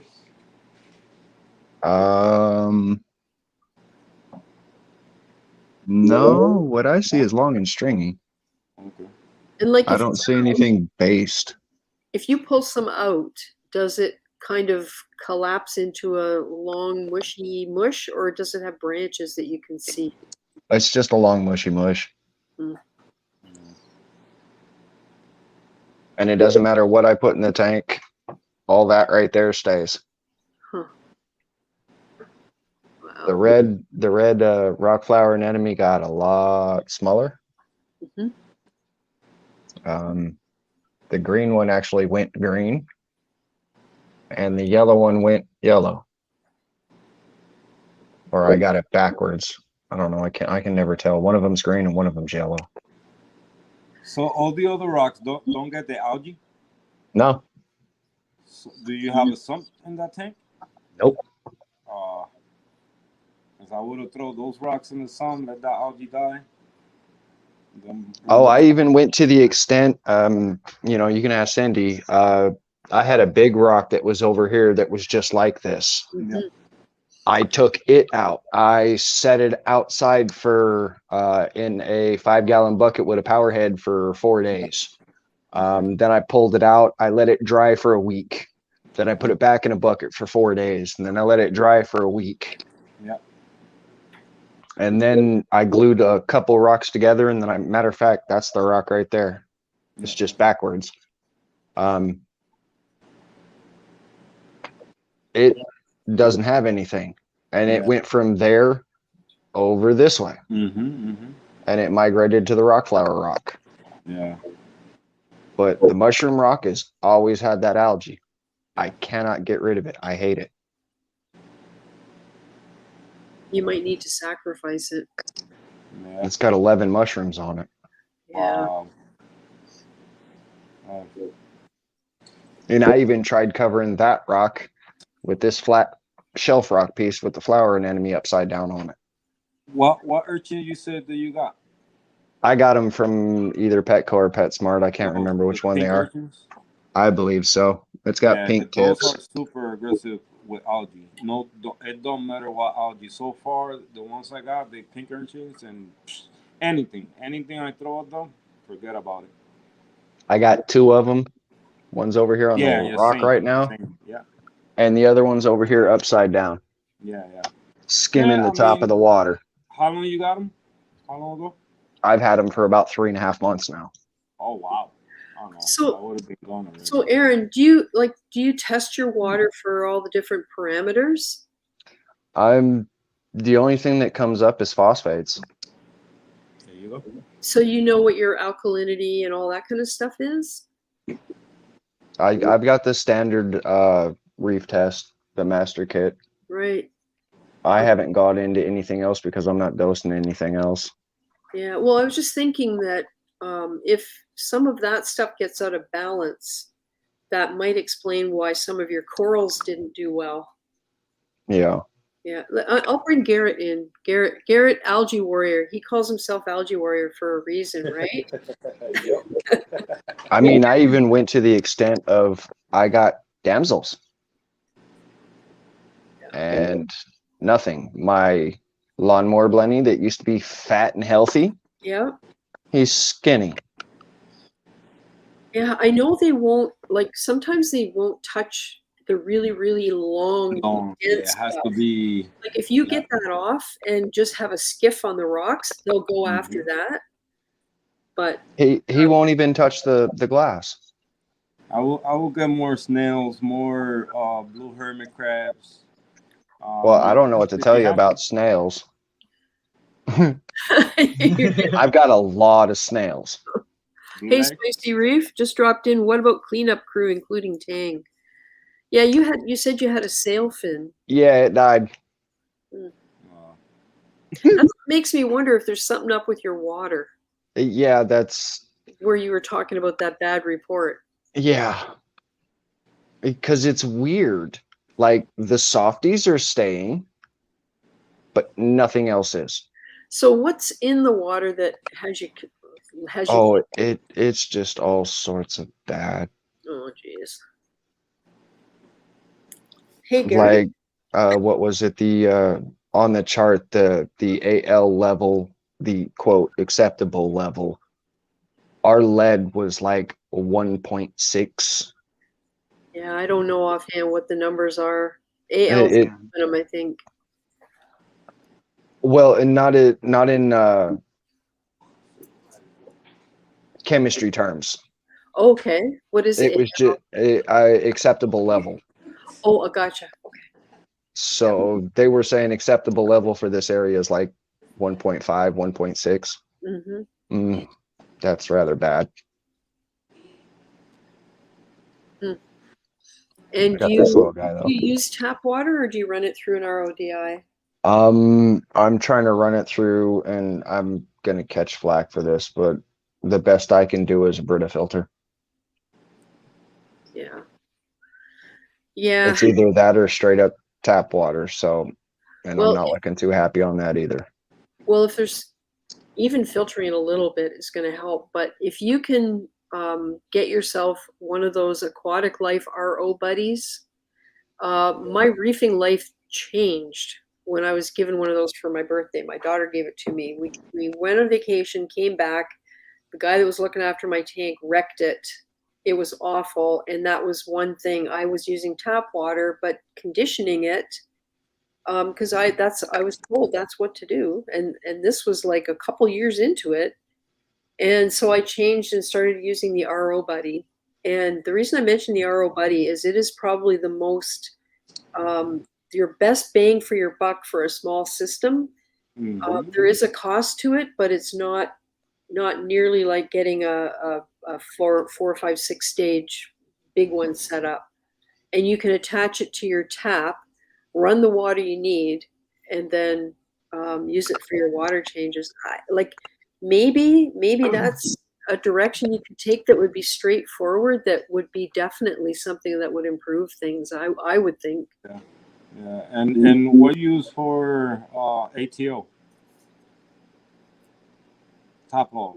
How you top off the tank since you don't have a sump? That would be filtered water wall. So I'm saying when water evaporates, how you add it back in the tank? Filtered bottle water. No, how do you know the level? Like, how do you know how much to add back when it evaporates? When I do my water change, I run it at 125. I make sure salinity set it perfectly fine, and then I'll find a spot on the tank that I'll look at. Yeah. Like my protein skimmer pump out, because it's a hang on the back. Yeah. And I'll just watch how far it goes down, and if it starts looking like it's starting to catch the edge of the outer portion of the top hookup, I'll just throw a little bit more water so that way it doesn't look like it's hanging down and it's just even width. Yeah, or Yeah. we use a Sharpie. We draw a line. Yeah. We know the tank water is the right salinity. I keep mine at 125. Then Yeah. we draw a line That will help across, a lot. and if it changes, then we top it up with fresh water. Yeah. Yeah. That will help a lot. Yeah. Keeping that salinity stable, the water volume stable. I think you got to start with that, because if you wait for the water level to go too low and then you add a lot of water to bring it back up, it's unstable. You're never adding the same Yeah, amount it's of going to water. be a major shock if I wait too long. Yeah. So Yeah. you And try to find something to keep that level. and if you only have like a limited amount of money you can spend and you had to choose between two things, I would go for an RO system. The RO Buddy has 3 cartridges and it's small. And I think the one that my daughter bought for me was under $100. So like Spicy Reef says, cheaper than some corals or fish. Yeah. Yeah, well, my smart move would have been hearing advice that was given and going about ATO, but honestly, I think that my best bet, at least for some of the corals that may still be alive, is to take some of this and flop it back into that. Is that empty right now? Yes, it is. And so that would have been your previous tank? Correct. 15-gallon fluval. Yeah. Hey, you know what? Why not try it and take what you have that you can move over, start it up again, and maybe try and get yourself an RO. Maybe look locally. You might be able to find one used on a forum, or I know you're far away from stuff where you are. Yeah, I'm off in the boonies. Are you able to get distilled water? There's a thought. I mean, I can go to Walmart, but I mean, even that's better than just a Brita filter, and it's probably, it's that's on the cheaper side if you wanted to go that route. But even having just an RO system, you don't even have to put it through DI. Like, Yeah. Eventually you can upgrade to it or add it on if you want. But just having that. my rock flower just caught a crab. That or it's walking over the rock flower, one of the two. Oh boy. Oh, My no, it's crabs used to walking. always make my RFAs really mad. Well, I remember the days when Inappropriate Reefer was buying his water from Walmart and debating on whether he should get an RO system. Yeah. It was like, that was right after I started using one, and I could not believe the difference. It was like day and night. Yeah. And it was algae. I didn't know what I was doing. I didn't realize how bad it was until I made that change, and I went, okay.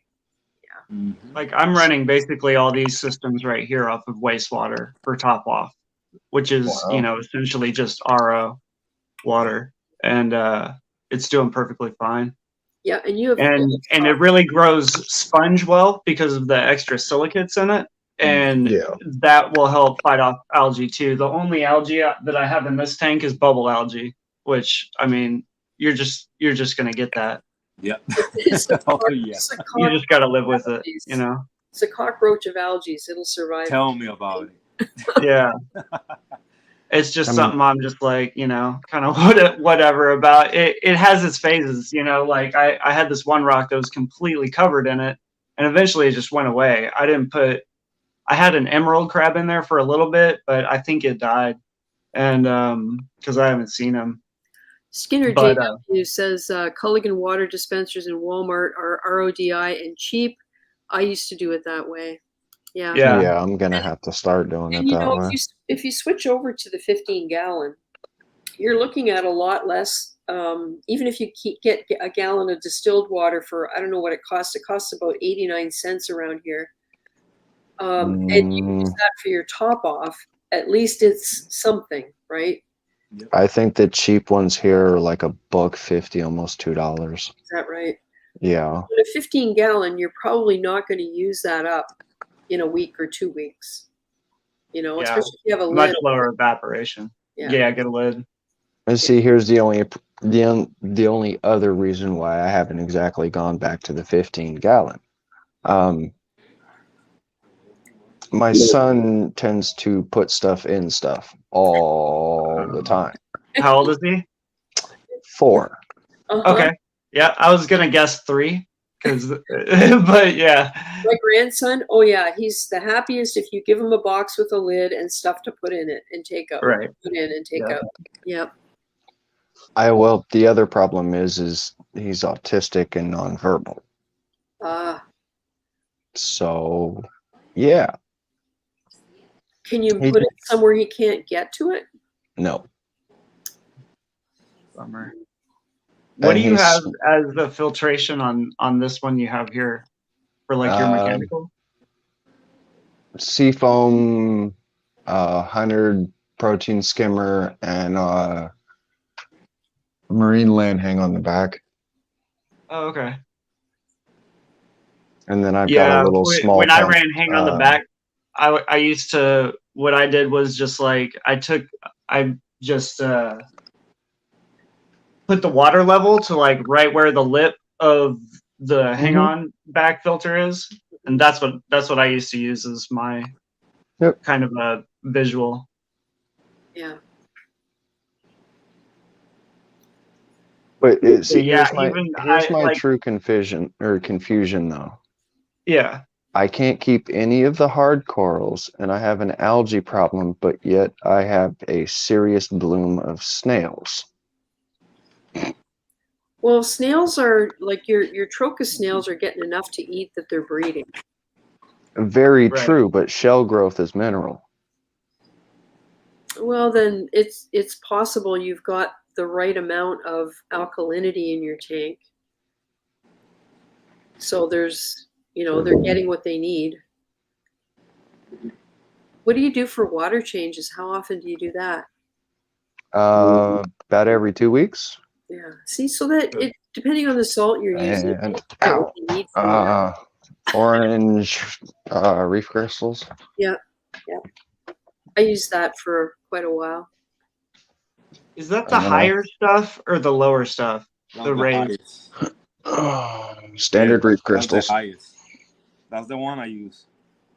The reef crystals is higher? Yeah, there's like instant ocean, and then there's the reef crystals. Okay, instant. Okay, so IO has like more like an 8, and then the reef crystals is like an 11. 11. Is that right? Yep. Somewhere in that area. Okay. And we're in about probably say about 12 gallons in there right now. I need to add some more water and mix up some new salt. So yeah. I just put this for filtered Brita tap water in here. Let it roll, and then I'll put some salt into it tonight and let it do its thing, and then I don't know, water change in the next 48 hours. And this is the thing that confuses me. I've even, like I said, I cut down my feeding for a good chunk of time. When I clean, I do clean sand bed. I take the little sand sifter, standard, filtered filter.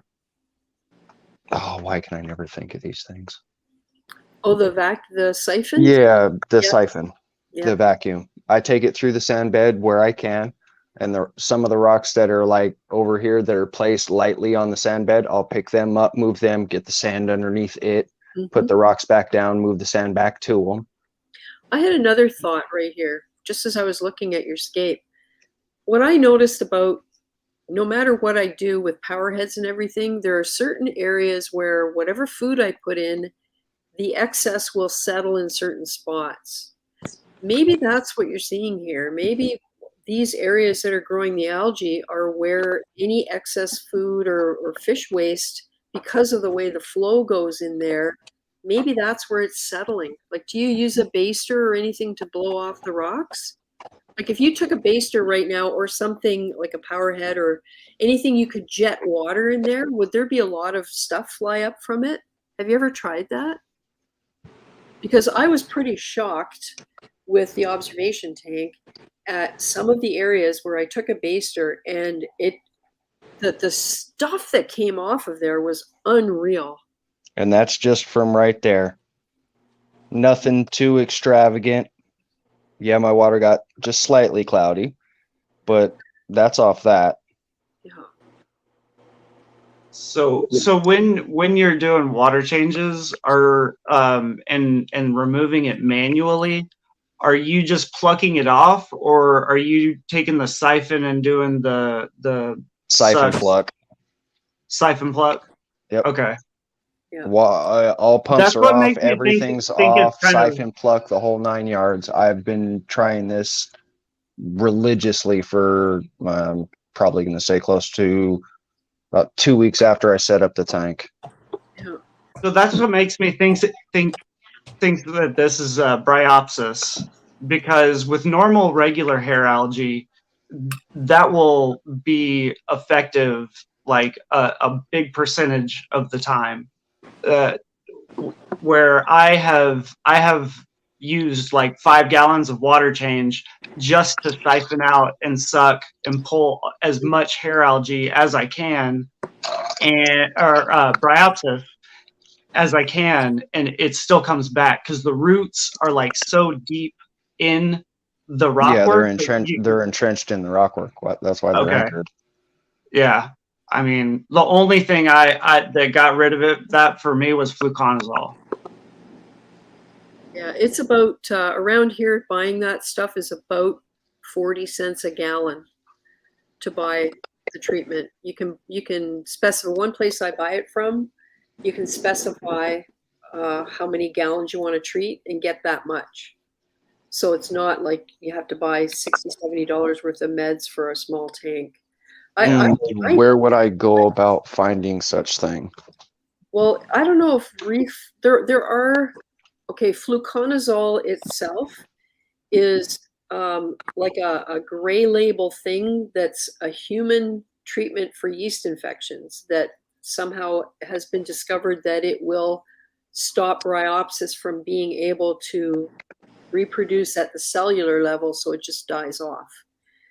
Yeah. And Okay. it's reef safe, other than I suspect it killed a plate coral of mine, but I have no proof. But that's Oh just- yeah, speaking of that beautiful plate I have, it does not matter where I put that thing in the tank, they cover it.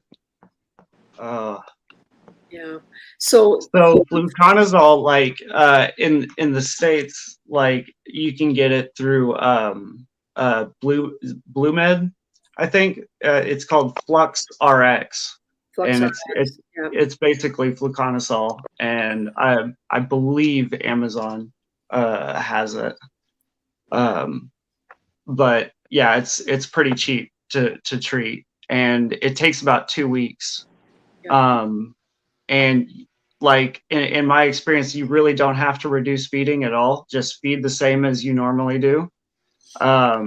Because, and also what I did was I would take like a turkey baster or something, and I would just flush some water in there so that the medication could kind of like sink in and get down to the roots where the regular flow couldn't take it. Yeah. Would you dead flow it when you did that? No, I do it while the tank was up and running. Yeah. Just to give it like some extra flow into those areas. I treated my whole tank, my 38 gallon downstairs, and it was pretty much gone in 2 weeks. And the other thing is a light. It seems to accelerate the killing with light. So even it doesn't have to be a reef light. Even a light bulb, a flashlight set and aimed at the algae, at the bryopsis while the treatment's going on, seems to help. That I've read that areas that are not in a lot of light, it doesn't die off as quickly. It does eventually go. Yeah. Okay. When I did it, part of my tank was sunlit for part of the day because of a side window in the basement. So that, I think that extra sun definitely helped. Yeah. But yeah, it was a lot worse than what you had, and Oh, what you see now is nothing. yeah. Like half my tank used to be that big. You've been working on it. Yeah. Yeah.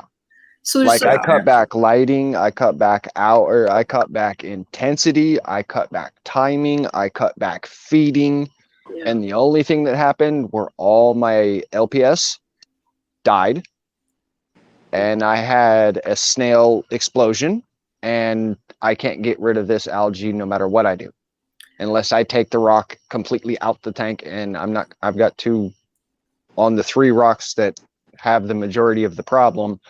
I don't want to kill the rock flower anemones because I got those specifically for my wife. Mhm. So that way she has something nice to look at when she looks at the tank that she doesn't like. Right.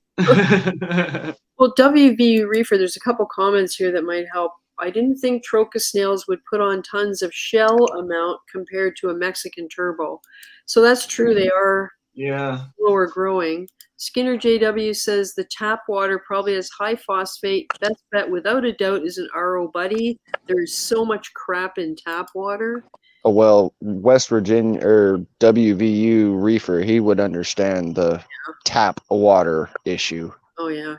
And then Reef Keeper Phil. Hey Phil, glad you could come by. Everyone in chat been listening in. Britta's not going to cut it. Really should use RODI. Buy your own or buy it at a local fish store or machines if in a pinch. And you know, thinking about this, when you look I at the guess I color, would classify in a pinch for that one because my local store is like, I don't know, 40 miles away. And the best I could do is Sparklets bottles at Walmart. but when you think about the 40 gallon versus the 15 gallon, even if 15 gallons was temporary, and you could find a way to either fasten the lid or distract your son or I don't know, just make it less attractive to him in some way, just even temporarily to move everything over and get rid of the algae, even if it meant treating the small tank, those rocks with fluconazole, and then moving That's back. kind of where I'm going for this. But the amount of water that you need in the 15 is way less than the 40. Because the benefit of having the flex, unfortunately, one of the reasons why I had to stop using it is because the white lights went out on the tank. Right. They're only blue, Oh, good. and they're either on or off. That's it. And if you try to do any of the other colors, everything turns off. Yeah. So I could put them in there for 2 weeks, but I'm not going to do a water change and throw fresh salt water in there and then not have a cycled system and then throw everything in and have everything feed the system. Well, And all it's going to do is increase the algae problem because it's a fresh cycling system. well, one of the, I mean, I'm just thinking of if you wanted to treat fluconazole with the rocks that actually have the problem. But it might be easier to just leave everything. Plus, you don't do water changes for 2 weeks while the stuff is working. So I would I'll end up probably getting it if I could find it fairly cheap. It's worth a try. Yeah. So I would It's only pretty end up cheap. doing one water change that month. Yeah, you would do a water change, then put the treatment in, Dose. and then you don't do any water changes for 2 weeks. And if you've got extra, even those like lamps that are gooseneck lamps, you know, like Yeah. like aim it at the tank while the lights are on and try and focus in on the algae rocks and just see what would happen. But definitely the water, the source water, if there's any way you can get better quality, it's only going to help you. Yep. See, the only okay, with taking all the extra light, and I don't want I would love if my rock flower anemones would move from where they're at. That'd be great. Yep. But I've tried everything in my powers and they won't move. Well, I think they're the least of your problems right now. Yeah. Unfortunately, right where the algae is where they're at. But Yeah. the fluconazole isn't going to hurt them. Yeah.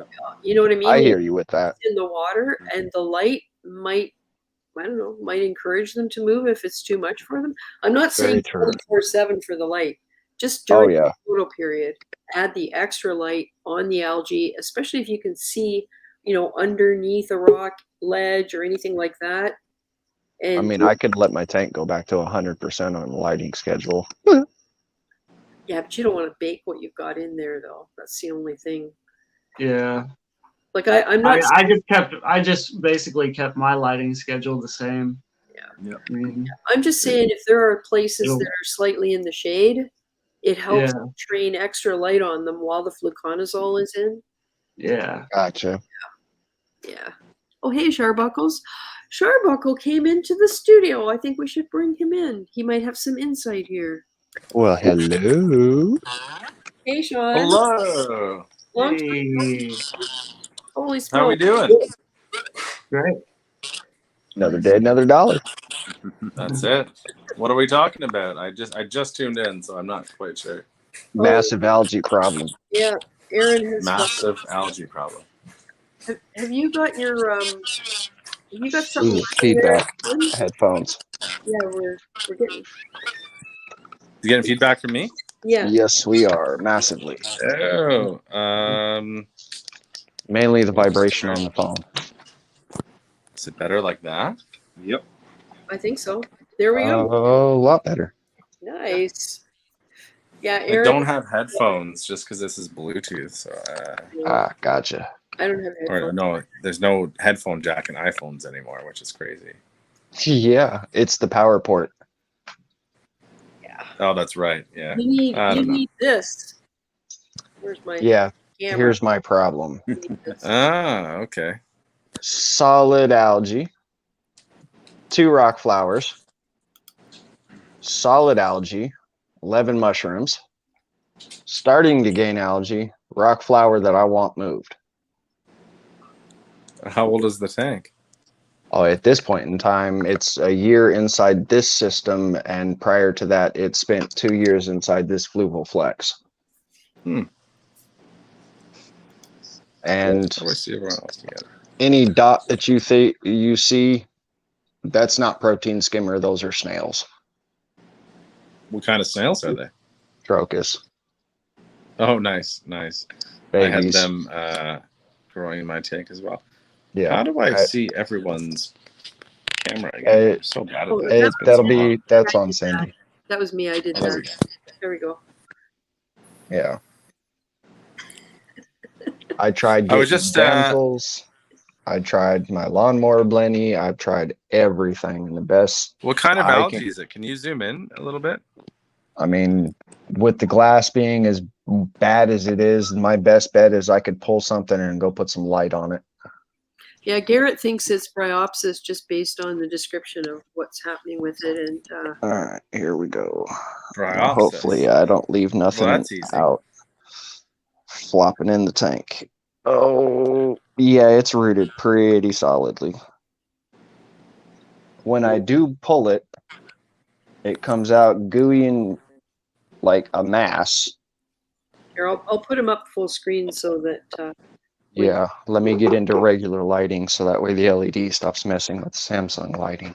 You can see it. We have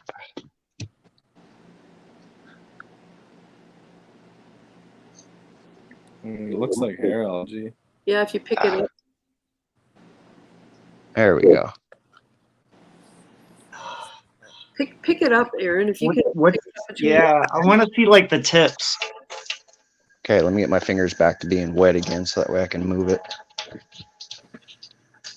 Yeah, I appreciate you doing this because I know it's like goop around your phone. Oh, I ain't worried about it. I mean, I can go put my phone in the tank if you want me to. Wait, no, last time we did that, I lost signal. I remember that. I remember that.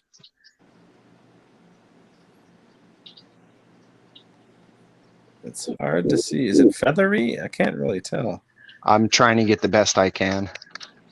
What if you can you put it in a shallow dish of water that's white, like a shallow white dish?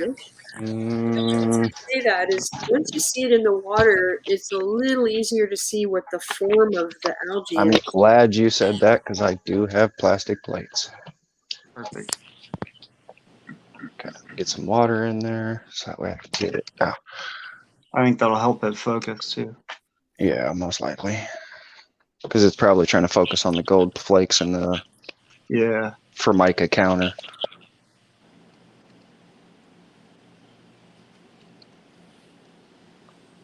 All right.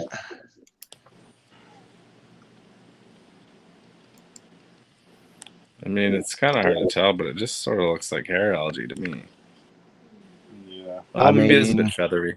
if you guys give me, I don't know, 3 minutes, I'll exit the stream, snap a picture, send it to Cindy, and then rejoin. Okay. That sounds good.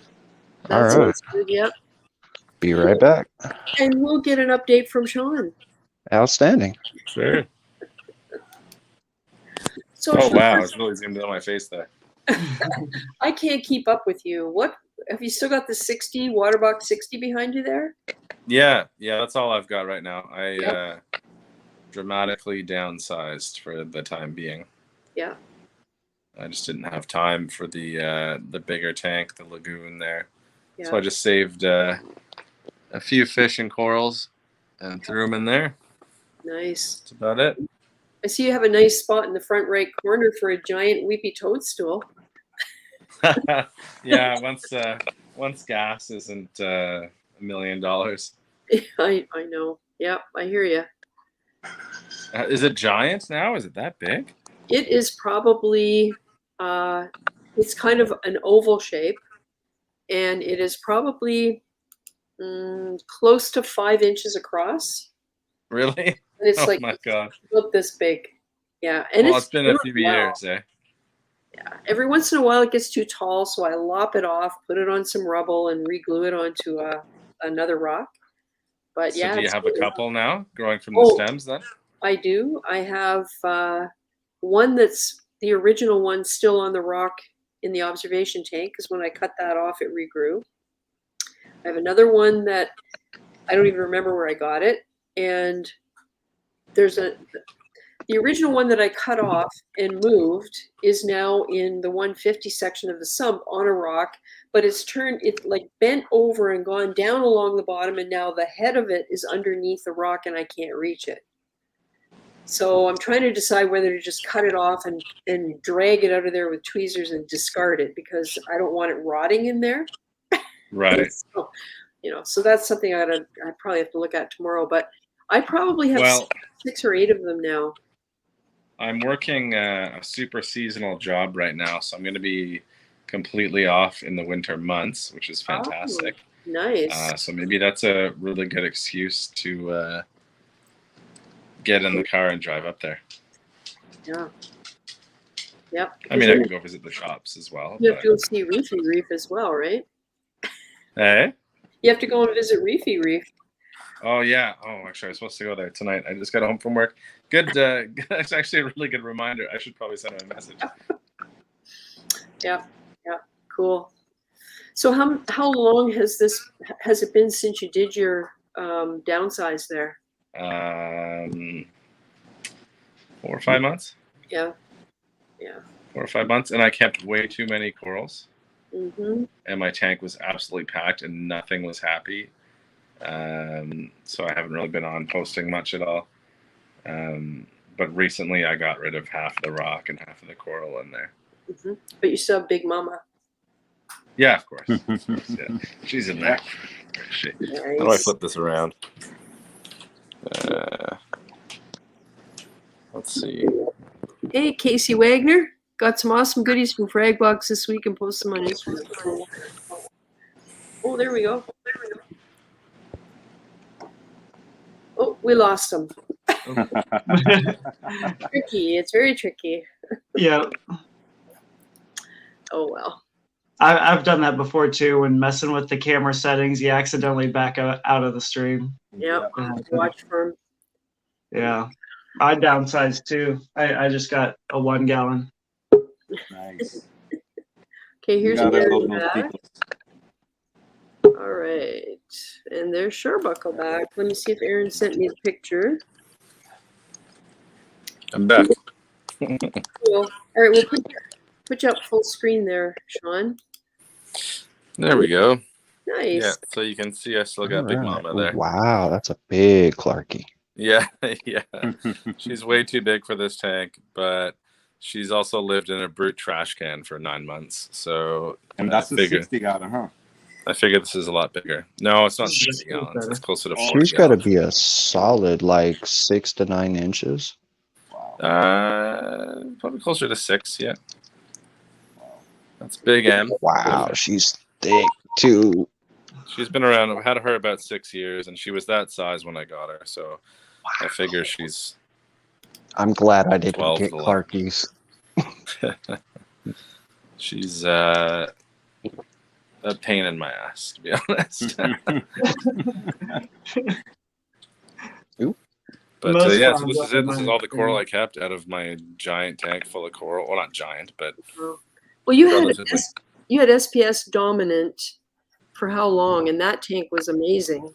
Yeah, I had that tank for about 2 years, and it was doing really well.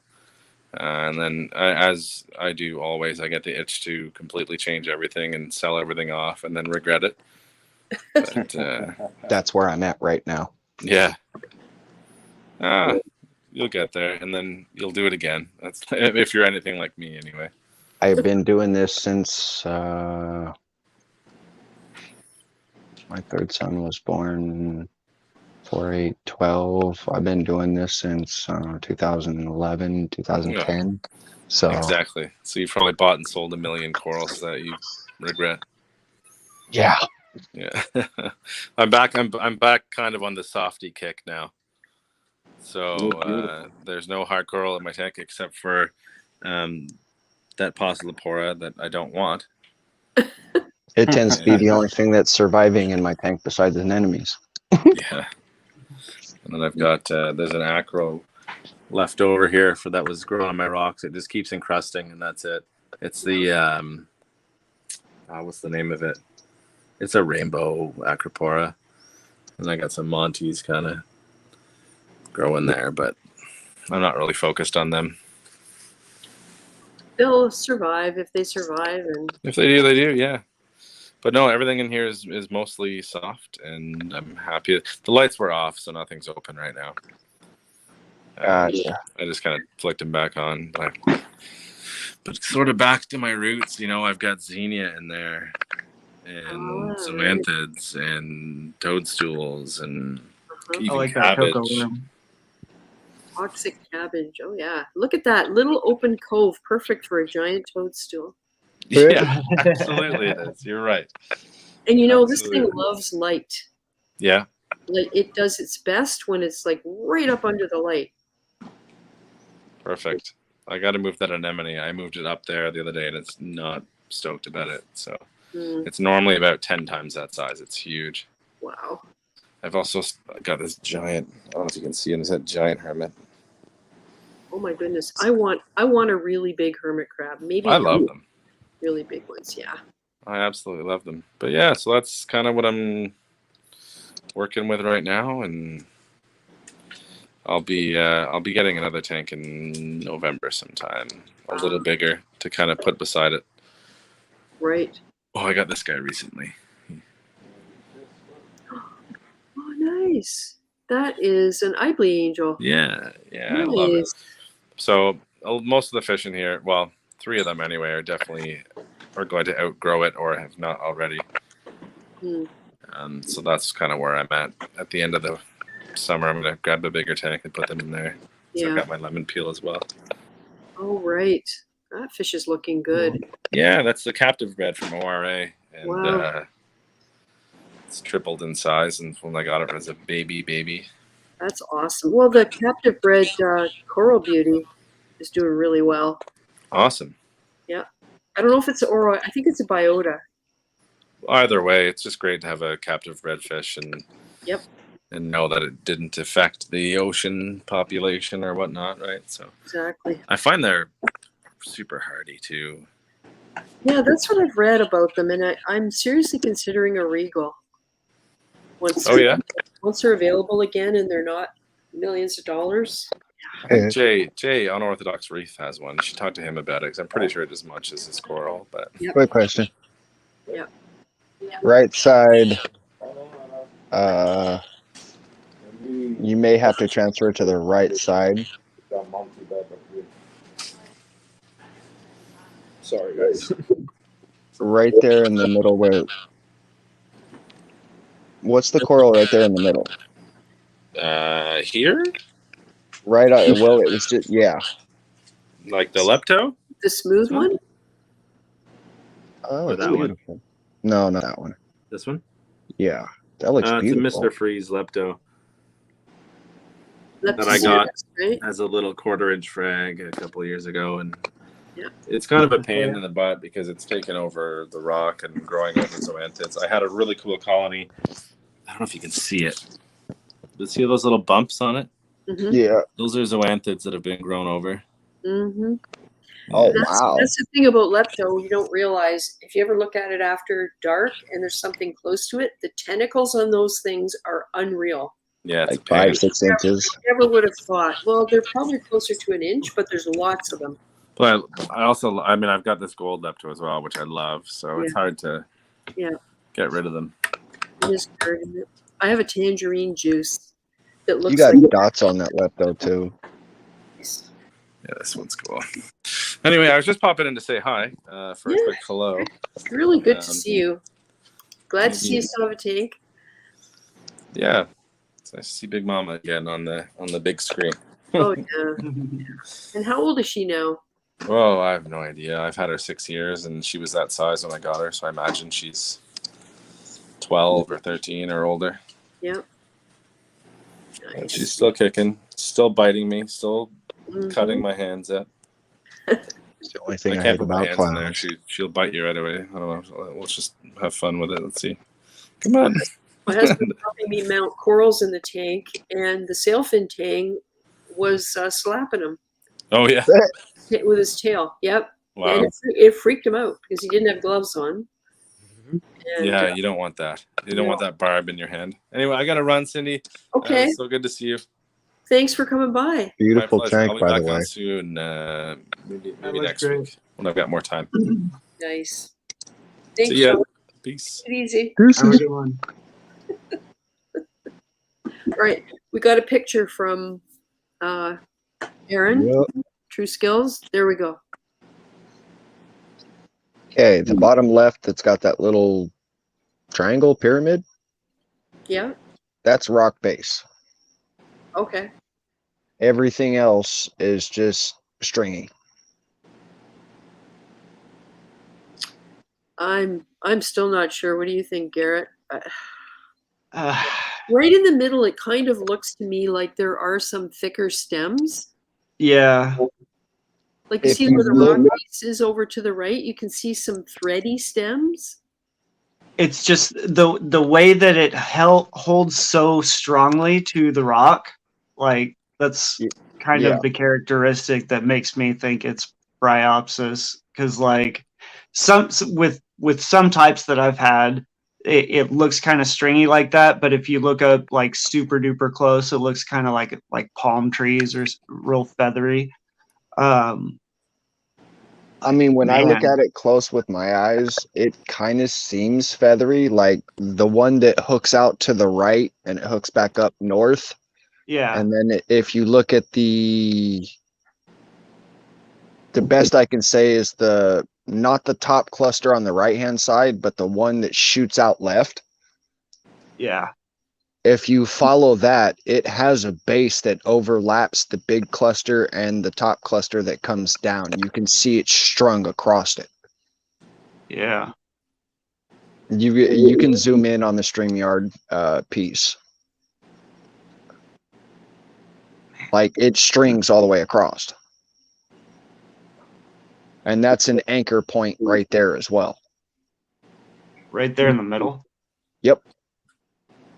That dark cluster right there in the middle is an anchor Yeah. point. The one that shoots off left is from that anchor point. The big dark cluster that comes down the middle on the left-hand cluster is anchored from that point. The string that hooks off to the right and goes out that way is anchored from that point. I pulled one spot in the tank. See, that's what makes me think it's bryopsis because green Yeah. hair algae doesn't hang together like that. It just No, it doesn't. It's like a bunch of little individuals, whereas bryopsis can kind of be more branchy and kind of like all connected together like that. Yeah. Yeah. Like if you pick that up, Aaron, it would be one piece, right? That's what you're saying. Minus the little rock chunk on the bottom left On that the fell off. bottom Yeah. left. Okay. Yeah. Yeah. That was one solid piece. I can grab that chunk right there and pick up all of that. Yeah. My diagnosis is bryopsis. And you know what? What would it hurt to treat as if it was? Yeah. I mean, at this point in time, everything else has kind of died off. So, I mean, I'd rather have the algae gone and the rest of this stuff back. But, I mean, Yeah. And once you do get rid of it, everything else will start to brighten up and be a lot happier. Because bryopsis is the one stuff that pisses stuff off in my tanks that I've found. It smothers it. Yeah. Yeah, that's what it's doing. It's just thick, just real thick. Like the rock flower rock, it started on one side and then it just overtook the entire rock. Yeah. So Yep. Yeah. If you do fluconazole, just make sure you get in there with the baster and baste the rocks. I mean, that would be my probably my best So advice. Garrett, you're saying once the stuff is in and mixed around, to move it and force. When you're medicating, just blast the medicated water in there so it gets to the roots. Yeah. Gotcha. And then eventually it'll start stringing off. You might have to, like, once it gets into the water column, you'll have to like change your pads or whatever a little bit more often.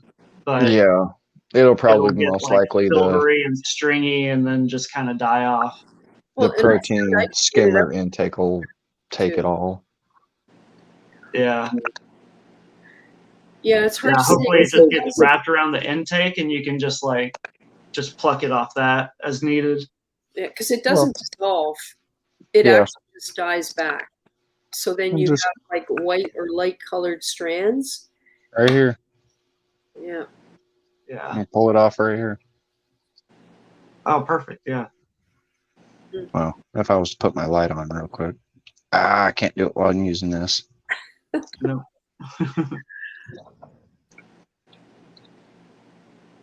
Yeah, I'm gonna pull it right off. Yeah, well, I mean, if it turns out not to be bryopsis, then at least you've treated for it if there is any lurking in there. And if it's green hair algae, apparently fluconazole can also get rid of that, but it takes longer. Yeah. So I would say after 2 weeks, if you still have quantities of algae, leave it another week before you do a water change and see if it starts to die back at that point. And the only reason why I haven't scraped this is because of all these. Yeah. I don't know if it's going to eventually kill the foot, hurt them. I don't know. Yeah, I know what you mean. I'm always leery about scraping snails off the glass because they don't have time to react and draw into their shell. Not to mention flip back over. Yeah. I get those with my baby stomatellas that I see on my glass a lot when I'm scraping. I'll just go near them, and then they scurry pretty quickly, but they just kind of go away. Yeah, I got these 3 black-footed trochus snails right here. Other than that, I've got there is a, where is he? Right there. There's that black dot right in the middle. One of the Nassarius snails. I've got 2 of those in the tank. Oh yeah. Yeah, I like having some in this areas. Oh, there's one of the big ones. We got some comments over here. ATF says RODI switch needed. And Casey Wagner said to Sharbuckles, "Ooh, I saw one of the Mr. Freeze in person before, so gorgeous." Oh no. The idiots working next door from the LFS sprayed a fungicide and wiped out most of the coral in stock and all his Gonostigma somfongii. Is that a type of Is that a type of rasbora? We used to do fresh. That's awful. See, and that's, the neighbors do their roundup on the lawn, and I've got my little filter tube sticking out through some styrofoam in the window, pulling in air to my skimmer. Yeah, I honestly think I need to do that as well. Because our house filtration is horrible. And ATF is suggesting as wide a variety as you can get of snails and hermit crabs, and narrate turbos, margaritas, cirrus, hermits, and emerald crabs. And you've got 2 urchins. As many as possible. As it sits right now, there's two urchins. I think there's 3 or 4 hermit crabs in here. They're fairly sizable. Yeah. And then I've got the 3 black-footed trochus. Yeah. And WV Reefer says, with limited corals, I would try razor. Yeah, razor, I have some of that. I have used it. And from listening to Jack Kent on Reef Bum, razor is a polymer that coats the rocks so algae can't get hold. And it works because the hair algae that I have downstairs that grows when I dose phosphate, when I pull it off the rocks, it comes right off. And it's almost like it completely detaches and leaves a clean surface underneath. I know, although there's still a few little strands because you can't get it all, but yeah, razor is from Brightwell, and it is a polymer that coats the rocks and just doesn't allow algae to take hold. I don't think it works right away though. It takes a while. Yeah, I tried it on Bryopsis too, and it didn't work on that. Does it inhibit coral growth after the fact? I didn't really see any of the polymer. Nah, I didn't see any ill effects when I used it, but I don't know. Well, the thing is that it's like if you have, okay, for example, coralline algae. I love it when zoanthids encrust on coralline algae because you can peel that stuff right off. Yep. So the razor kind of would be like coralline algae. You can just peel it off. You can peel the algae off because the algae won't stick to the rock if it's got a coating on it. Yeah. I'm not saying you wouldn't get algae, just that it'd be easier. It's not going to be as bad. Yeah, it's not as deep seated. Because if you get algae, it's because there's available nutrients to grow it. They're the right conditions to grow it. Mm-hmm. So if you can remove it easier, like to me, that's the advantage of something like razor. It just makes it easier to get it out of there when you do have it, if you can stay ahead of it. But Yeah. I don't think you'll be able to stay ahead of it until you can address the source water. Yeah. Yeah, and that'll be my next immediate thing. Next time we go to the store, I'll probably snatch up 1 or 2 I would 5-gallon suggest bottles. Yeah. I would suggest that first. Take care of And the then water. do that with the water change and the top off. Yeah. Take care of the water source. See how the algae behave with the new water source, with cleaner water source, and then you can move to the next phase, and it's adding to kill the algae. Yeah, because you may have to look at that as step 1 Yeah. in a longer process, and it isn't something you'll see immediately. Yeah. But you will see a difference, guaranteed. Yeah. Guaranteed, you'll see a difference. In a month period, I would say you could start seeing some difference. Yeah. But you got to stick to it. Can't change it. Yeah, that's the only problem. Yeah. hard. Once you go that route. Yeah, it's hard. See, I used to be able to use tap water no problem, but then again, that's when I lived in Vegas and it was fairly clean water and it already had a high alkalinity base. Yeah. But Oh, here, Our whole water, different story. Reservoir too, right? Yeah, that whole entire reservoir is going bad. Yeah.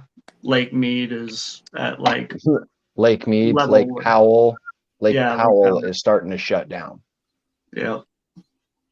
The West is screwed. Yeah, we get a lot of power from the Hoover. Well, it depends on what state you're in.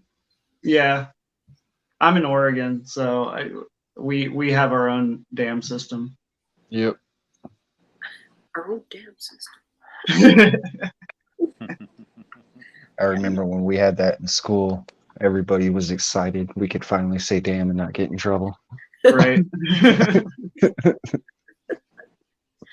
All right. So Garrett, something Oh, just sorry. happened. So what's new with you, Garrett? You got any I am actually shutting down all my systems. you are? Yeah, I'm moving back to Texas. Oh, So, really? yeah. Wow.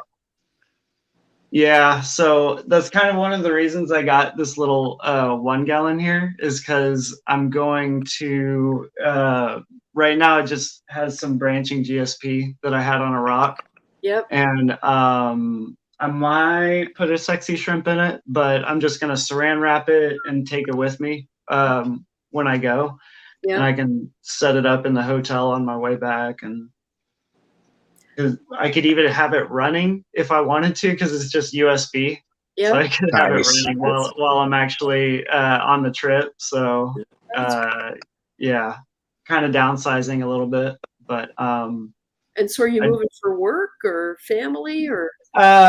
both work and family. Yeah. My whole family is from there, so Stay 100 miles away from the border. yeah. I'll be in Dallas, so I'll be all right.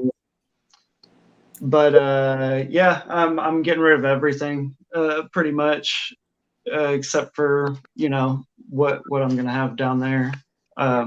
Everything without coral, all the rocks without coral, I'm gonna try and transport in water, just so I can, like, I Keep the guess bacteria alive.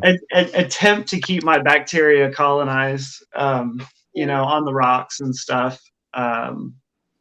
It's going to be really hot, so I heard they like heat, but they're not going to have a lot of flow, so that's kind of what I'm worried about. Aerator. Yeah, you could. Yeah, I do have a bubbler, a That'll portable help. bubbler that I could use too, but Get the card device. Where you could. Yeah. What I use to save my tank from a power outage, man. I can show you. Let me go get. yeah, I think I have mine right here. Yeah, it's worth a try to put, Mine, it's just this little bubbler, and then Yeah. comes with hoses and all that. So Yeah. and this is USB powered too. I could charge it That's awesome. through the USB. So Yep. yeah, As long as you got a USB in your truck, you're good. yep, Look at Hector's tank. Just look at that. that's looking awesome. It's ridiculous. Bowls. Yeah, exactly. I agree. Wow. Oh, and then I also did my other project. I guess I'll show you that. I finally got it done. You got to keep your branching GSP. Oh, absolutely. That's how we know That's- you. It's your signature. Right. Yeah, so that's what I got in there right now. Well, that looks cool. Yeah. So it's probably like the size of yours. Yeah. But We had a question from Born to Be a Shooter Josh. What could cause all to drop 2 points in one day? Oh, ALK, I think, because autocorrect. Thank you very much. When the only thing that's been added is small amount of soda ash in food. One thing though, I had a DIY algae scrubber that I took offline because my nitrate is 0. ALK to drop 2 points in one. I would check again with a different test kit to start with. Well, did he do both things at the same exact time? Yeah, I don't know. I don't know soda ash. I'm not 100% on what that does and how it works. I know people use it to deal with alkalinity. I believe it's If it drops, it's consumption. I always think it's consumption. If it drops like that, yeah, that means your corals are happy. Yeah, so they're taking it up and it's not being replenished. So that might be one thing. But I would also double check that test result with a different test kit if you can, just to make sure it's not an outlier that is caused by, out of date reagents or something like that. And he also said my nitrate and phosphate are both at or near zero, so the algae scrubber had to go with. Yeah, that makes sense. Maybe that's caused my pH to drop and my alk with it. I don't know what else. Yeah, that would be your key right there. Well, I always thought it was more the other way around, that lower alk could initiate a pH drop versus pH drop lowering alk. He said he took this protein skimmer, correct? It was an It algae. was algae scrubber. I just don't. I Did it don't run know air how. bubbles with it? Yeah, I don't know. Yeah. Yeah, Depending on if it's one of the old school square ones that runs the bubbles through it and you change it and or stop it, it's like taking your protein skimmer and running it opposite to your light cycle. It's going to jump your pH. okay, but we're talking a drop in alk. I don't think a drop in pH causes a drop in alk. I think it's the other way around. Like a drop in alk might cause pH to depress, but I'm not like. That or his magnesium's off, one of the two. Yeah, I don't know. My first move would be to try again with a different test kit. Yeah. Hey, Yeah, Garrett. just to verify. Oh, okay. But- Oh, this was your frag tank with all of your nice GSP frags in it. Yeah, and it's got my blue-eyed coal tang in here. So Right. I changed the lights up on it. I finally got the bars Right. all set up, Yeah, you were. and then I made this too. This Yep. little acrylic jump guard. That looks great. Yeah, I like that. It didn't turn out quite like I had like envisioned it in my head, but like rarely do these projects, in my That's a great experience, idea. go the way as totally planned. But I'm happy with the way it turned out. Yeah. I think Great idea. it'll probably help keep the fish in. But And so, what's the timing of your move then, Garrett? move in 2 weeks. Oh my God! So you have to. Yeah. Outstanding. You have to move all this stuff on. Have you got plans for where you're going to take it, or? So I just spoke to my local fish store, and they agreed to take all my stuff in. So I was really happy to get that all sorted out, because that was my number one stress starting out, was what am I going to do with all of these corals and fish? And Hot fire sale. yeah, I mean, like I thought about that on like just, going online to my local reef club, but I didn't want to have to deal with doing like meeting with 5 different people, and I'll take That's why you this set and it up that. for one single day. You guys show up through this time to this time, blah, blah, blah. By the time everybody ends, the tank's People gone. want things more cheap. Well, that's the Yeah. beautiful thing. When I broke down one of my systems, when we moved from Vegas to over here on the East Coast, I scheduled everything up to where everybody showed up within about 20 minutes of each other. So you could have a little small conversation, be polite, be respectful, kick them out the house. As they're going out, the next guy's pulling up. My neighbors probably was thinking some bad things, but Okay, Yeah. WB. I just didn't want to. I don't know. I didn't want to deal with that really. So he was happy enough to take everything in, and he'll be able to ship something to me. So that works. shout out to Cuttlefish and Corals for that. They really have taken care of me over the years. So That's a huge load off your mind. yeah, it really is. So All right, what's the man got to say? Okay, WV Reefer says, but that doesn't explain why it would drop during daylight hours with lights on. No scrubber would just mean a normal drop in nighttime pH. Alk will drop to try and replenish pH. pH using the alk to stabilize that is what causes the alk to drop. Okay. I'm going to look into that and So I was fairly correct on what I was thinking. I don't know. I still don't get it, but I will look into it and satisfy It's so myself. complex. I will find Right. a Katie Holmes Farley article and I will read through it and I'll ignore all the little drawings of all the molecules. And, go down to the conclusion. Gotta love the beautiful illustrations.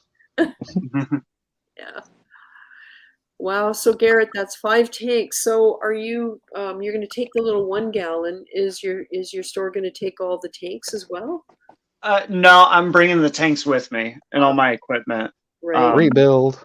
Yeah, so that's kind of what I'm looking forward to is just getting to set them up again and doing new rock structures, getting different corals and Yeah, fish that's what and I stuff like. like that. So hopefully I'd like to keep this tang, this blue-eyed coal tang. Yeah. He's really, really cool. And they're not easy to find. The blue They're eyes. not.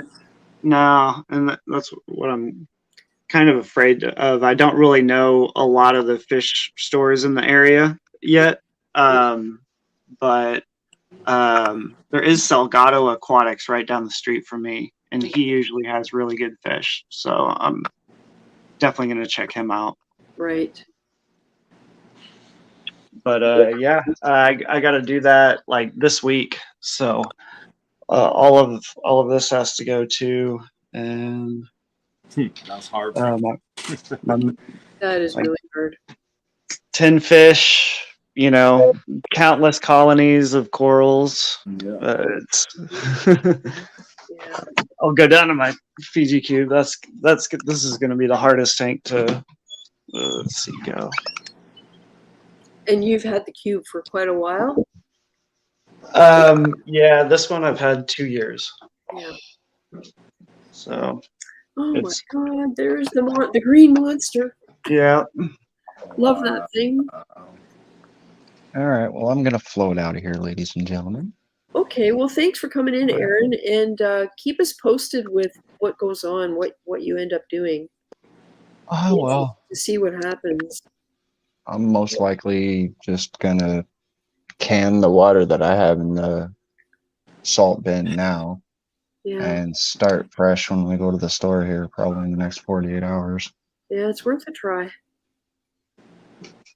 And your little plate coral, Garrett. Yeah. Wow. It's really grown. It's probably double. Wow. See ya, Aaron. Thanks for coming by. Yeah. We'll talk again. I'll still be. Oh, that thing looks gorgeous. And see, I am so mad because that's what mine used to look like. You'll get there. You'll get there. Just get some better water. Yeah. Yeah. Better, man.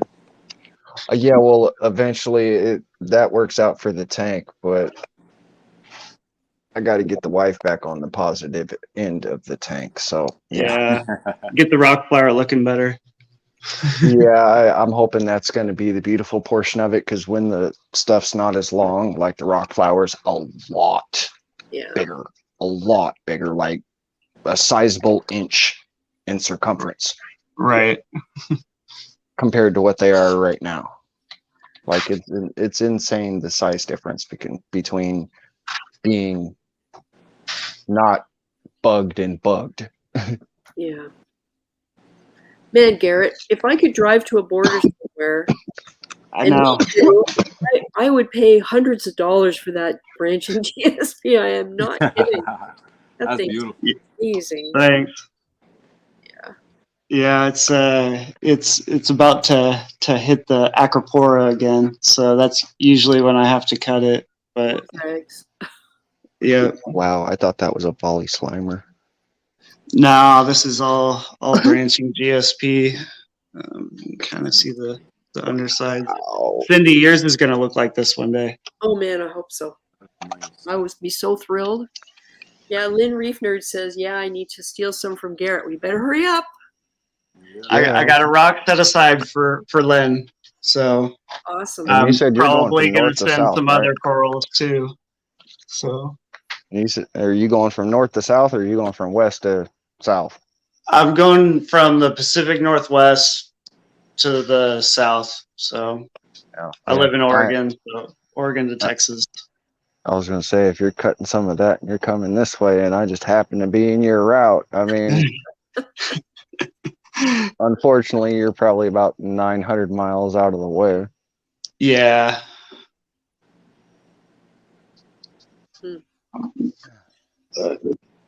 Wow. Looks beautiful though.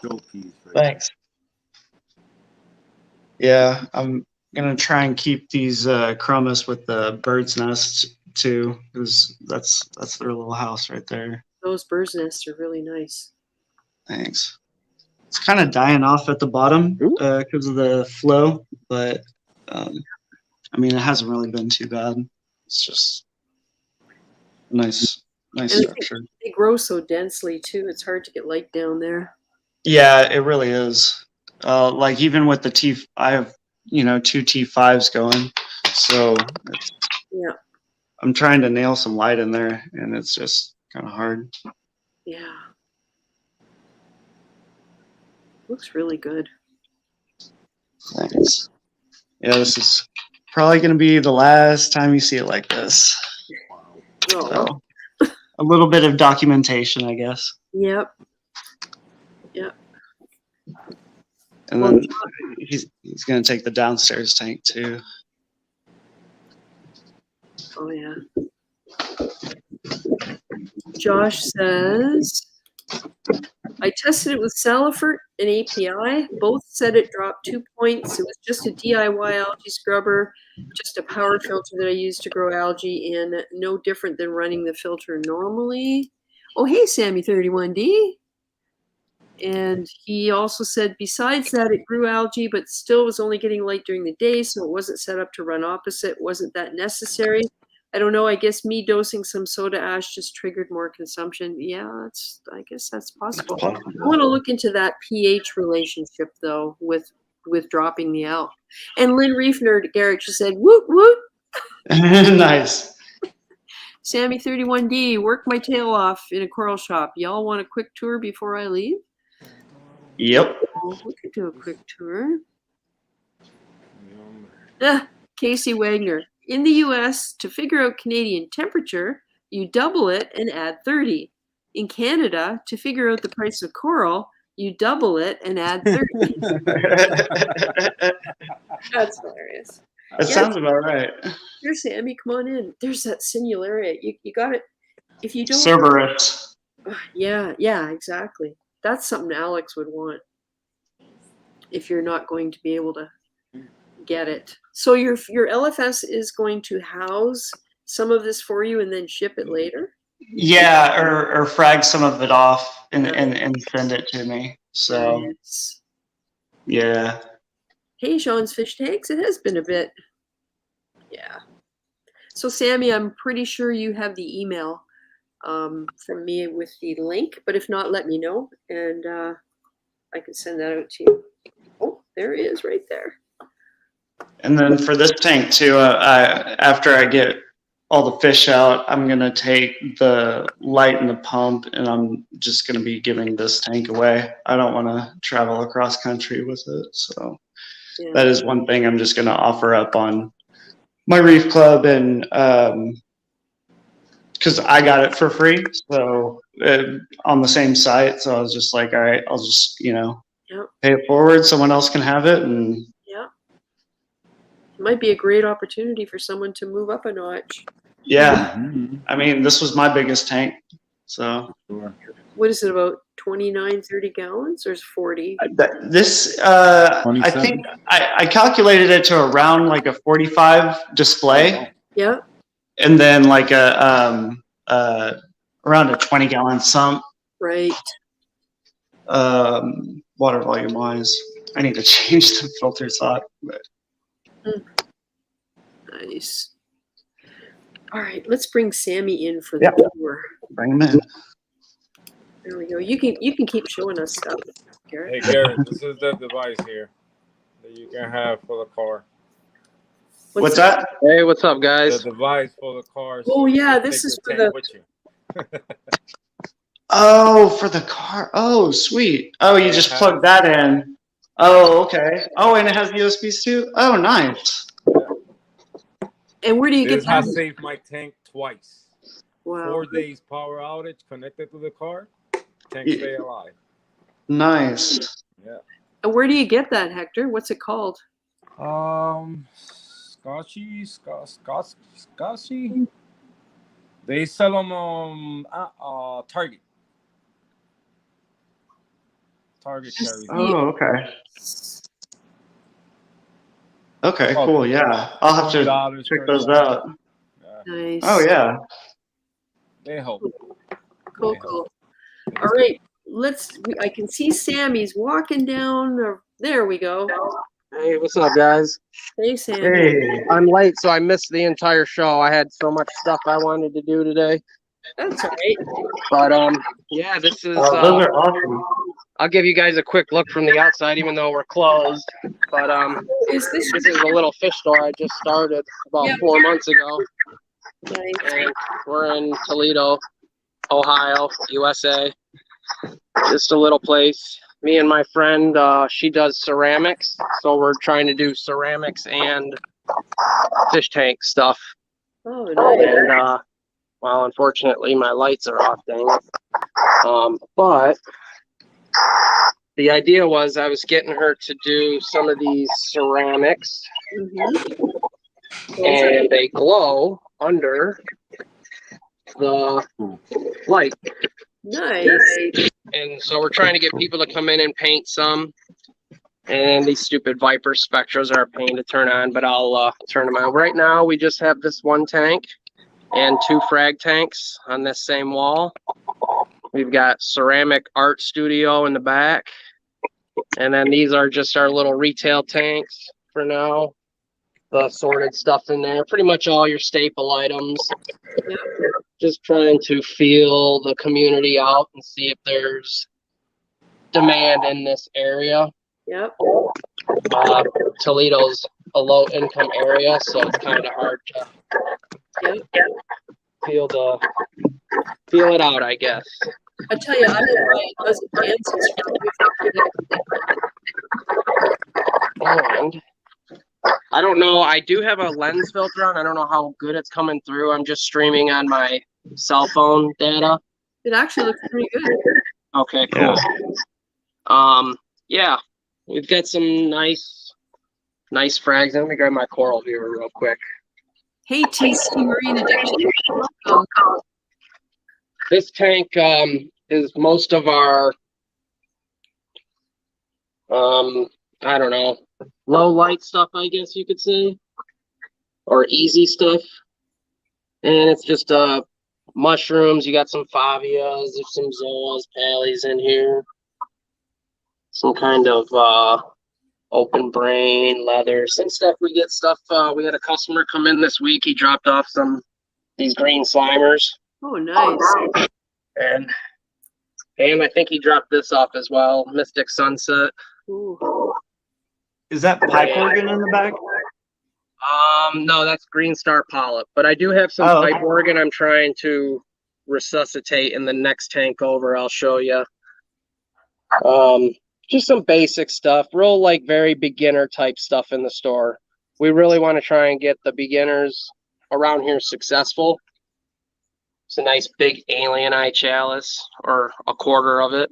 It's a shame because you really can't tell how big some of these are. I guess if I put my hand in here. And, oh my goodness. Oh, that's big. yes. So I fragged that up a couple weeks ago. Nice. But it's nice that we have a customer who drops off some stuff, and he's, them are some nice slimers that I was happy to see when I came in. Nice. And this system is plumbed. They're both plumbed together through the Rubbermaid in the middle. Yep. Nothing fancy on this system. No fuse, just a skimmer. They do have separate returns. Yeah, there is a UV on it, but the bulb's burnt out. And let's see if I can give you a tour of this tank without driving myself crazy, because these Viper Spectras are a nightmare. Once they go off, they're off. So I'm gonna have to almost like keep playing with the lights while I'm holding the phone. Let's see if I can. Okay, there we go. Some really nice rock flower anemones. I don't know how. Like I said, I don't know if it's coming through crappy on my end. Just let me know. Let me kill the flow. Feedback from could be the one.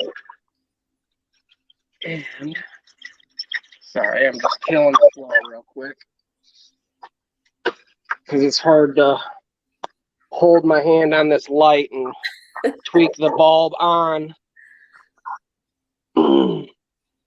Some frog spawns, another piece of that alien eye chalice. Some zoas I'm trying to rescue. I'm not really sure what species they are. But these rock flowers, they've been calling my name. I'm almost tempted to take some of them home.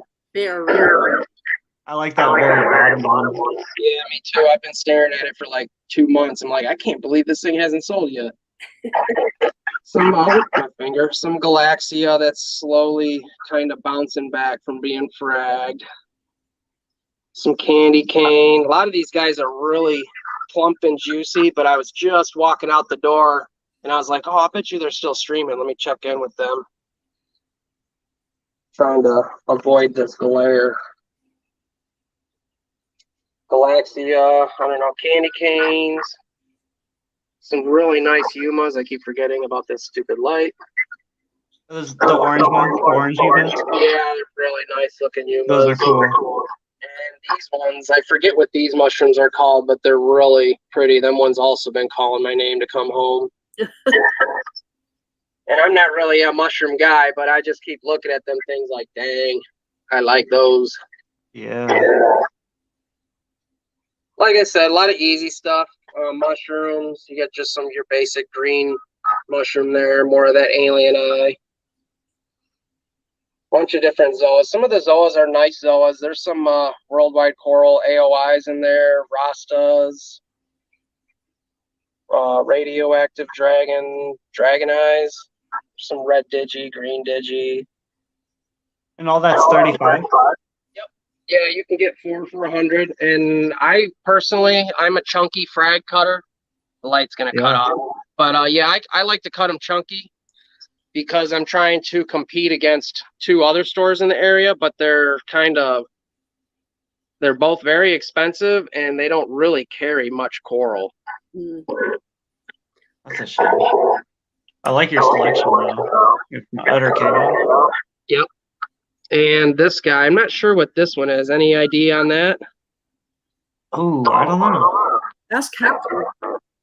It's really pretty though. Hey, Sean. Thanks for coming in. Yeah, Hector is pretty good, I think. Not much going on in this tank. This tank is a constant turned upside down type of tank. It runs separately. It's not plumbed into the frag tanks or anything. So this is kind of like our catch-all tank. Customers bring something in and they're a questionable reefer. I put their stuff in there. Yeah. Utility tank. You know, I'm sorry, you kind of broke up. What was that? is there a large reefing community over you? There is, but there's nobody really bringing them together, I guess. Right.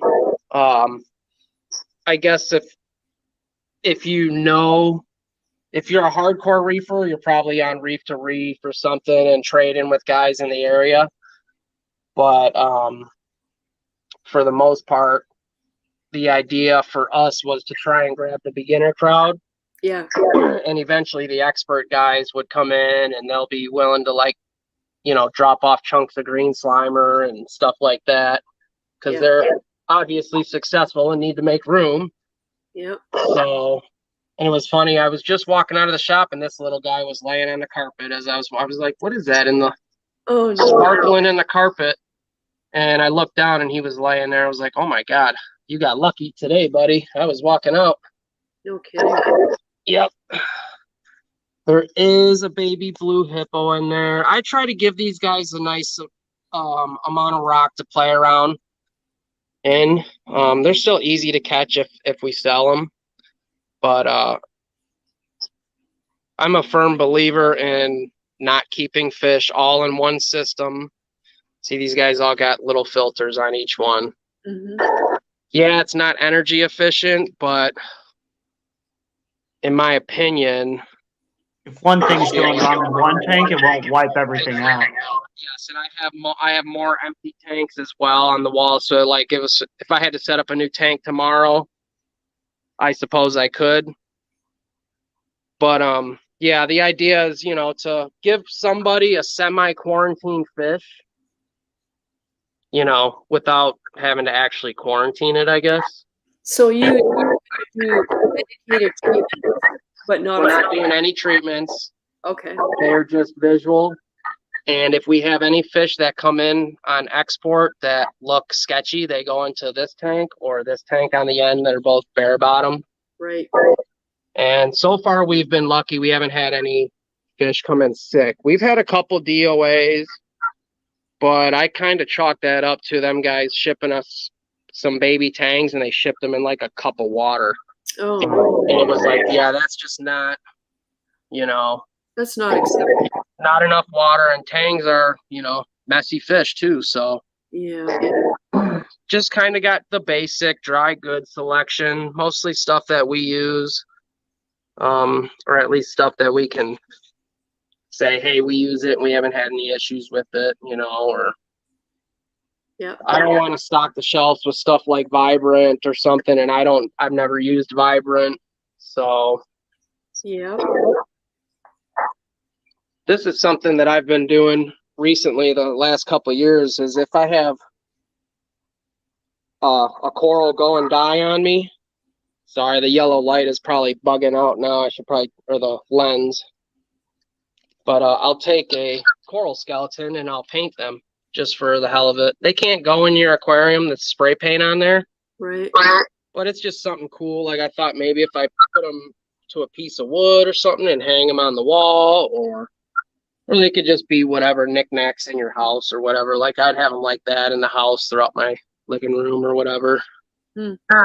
But yeah. It's just stuff that I've killed in the past, and I just don't like to throw the skeleton away. So, yeah. I just figure they're still gorgeous to look at, even though they're dead. But these guys I'm going to paint up. I'm going to try using some of the UV paint. I've been experimenting with UV paint on the wall. Just, you know, we're trying to be fun and quirky for kids. We want to get the kids in to do paint, and maybe mom and dad already have a fish tank and they can paint like the ceramics. These ceramics really, I love them, but we got to get some fish. We've sold some already. We did have starfish and stuff painted up. But they're just something fun, different. Kind of like how you see at the Aquashellas or whatever, and they do all the UV craziness. So I figured, hey, she makes ceramics and she fires them and stuff. And yeah, you can see she pretty much has about 3/4 of the store, and I'm just kind of paying my rent on the front half, which is easy enough for me. And I figure it's a good enough beta test to see if I can bring in the customers. You guys probably don't care about any of this, but she's actually pretty talented. Honestly, a lot of that stuff goes together, you know? She could probably do stuff that could go in a reef. Yeah, yeah, I suppose it could. It's all 100% ceramic. I don't know if you'd have to like maybe coat it with something so that it's like maybe seal it or something. I don't know. Yeah, I think you'd have to seal it, but can you imagine growing Cyphastria on shapes? Right. Yeah. Like a dolphin. That's what I was thinking. Cool. Like, yeah, could you like grow Cyphastria or something on these? That'd be cool. Sure. Or Leptocerus. Yeah, Lepto, yeah. She had some marine type stuff. She must be selling it. But she had starfish and some ceramic tangs and stuff, and It's that cross jellyfish promotion that's and working. whatnot. Yeah, that's a good idea. I should try and just I mean, I'm sure it's fine if I just put it in unpainted. It's just ceramic.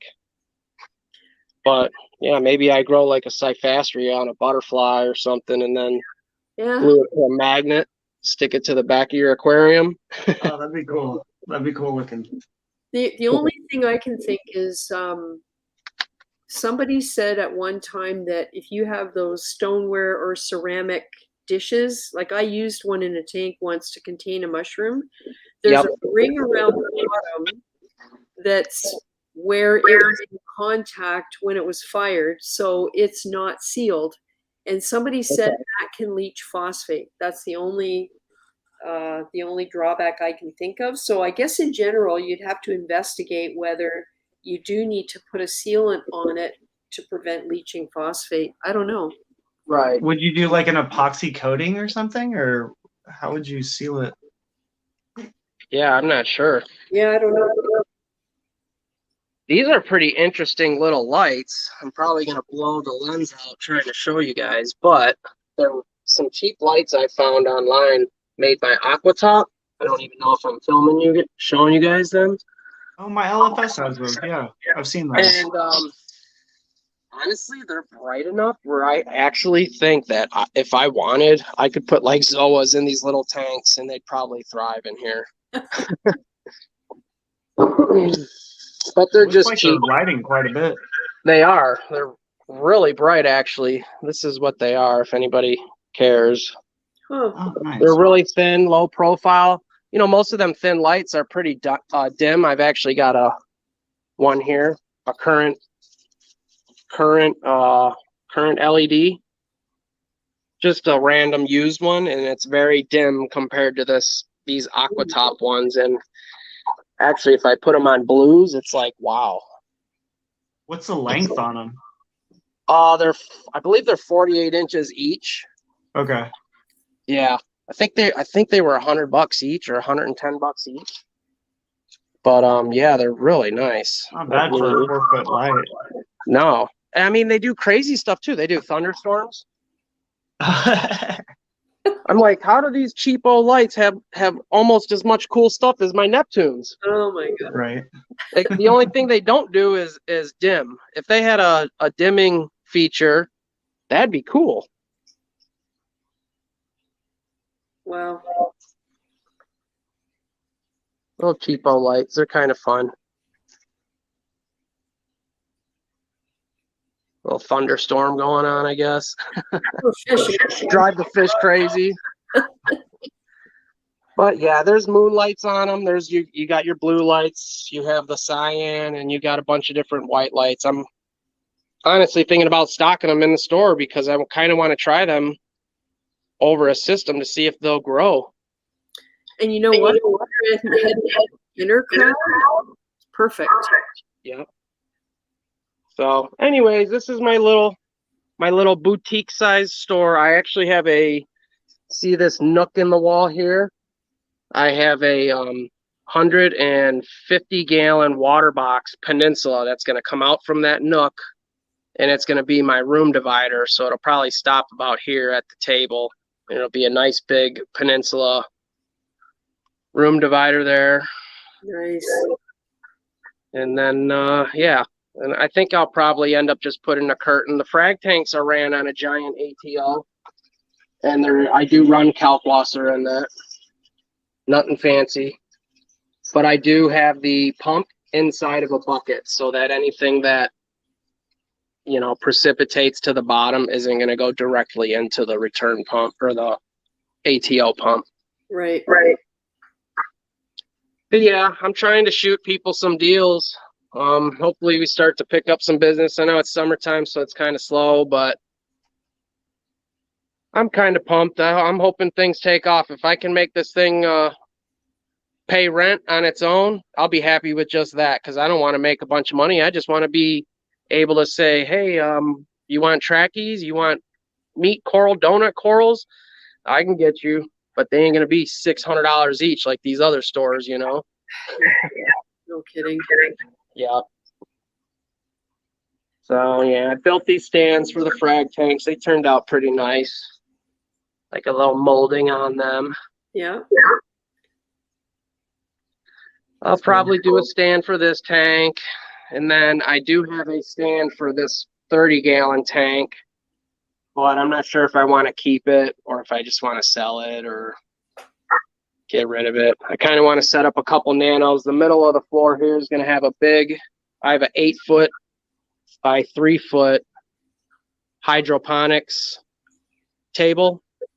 It's like 12 or 14 inches deep. I'm going to use that as like a large frag table. Or it may end up just being piles of rock rubble that people can dig around and find the piece that they, desire. Yeah, that's a good idea.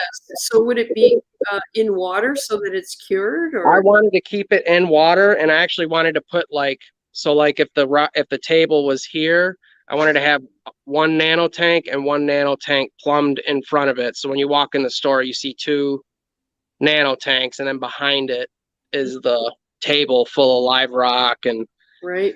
you can pick through there. I just figure like one frag tank, clownfish tank with a whole crap load of anemones, and then like another softy type tank, like a leather dominant tank, get your toadstools, Kenya trees, all that stuff. And those will be low maintenance tanks that you can frag out of pretty easily. So Nice. but yeah, I won't take up too much more time. There ain't too much more to look at in here. Like I said, we're about 4 months in, and I only do this right now 1 to 2 days a week.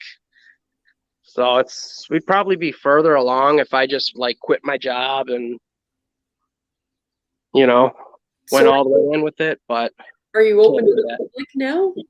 We are open during the week. My partner's here during the week doing the ceramics. Right. And if a customer walks in to buy fish or coral, then she'll typically take care of them. Right. And I work all during the week, so I just figure I can come in and do my thing on the weekends, and which I will, and I'll do my water changes and clean up and whatnot. And so do you have local reef clubs or anything that you can? We do. We have Buckeye Reef, which is like Ohio Buckeye type people, or what, I don't know. I'm a Michigan person, so yeah. The whole Buckeye thing, I don't even know what it means, but they do have a thing called Buckeye Reef. So if anyone is watching from Ohio, that is a group that is around. Oh, cool. So I just got to get my feet moving on the promo stuff. We haven't really done too much promo. We've just been kind of doing word of mouth right now. So I figure once we get our big Peninsula tank in, and then our frag table and a couple nanos, then I'll, try to hit the ground running with promo or something.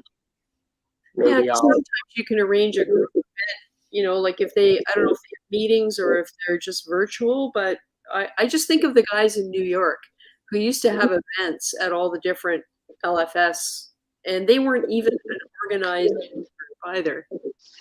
Right. Yeah, actually what I wanted to do, and this is something that my old reef shop used to do. I'm going to cut my camera off, but I'll keep chatting with you real quick. Okay. Just because I'm going to lock up. Unless somebody wanted to see something in particular. I don't know. But my old reef shop in Michigan, we used to rent a shuttle bus. Mm-hmm. And we'd get enough people to pay for the bus, and we would go do tank tours. Nice. And then we would come back at the end of the tank tour. So like everybody would obviously usually have something, here and there, like, hey, I could pull some Zoas out and bring them back to the bus. And at the end of our tour, everybody's got their coolers, and we'll all hang out in the shop, and we would, frag up a Zoa or a stick for somebody. And it just kind of was like a sharing type thing, and help people draw inspiration to, hey, I never even thought about that, or the different methods you see with different tanks and stuff. Yep. I only cut my camera off because I'm sure you guys don't want to see me driving home, so.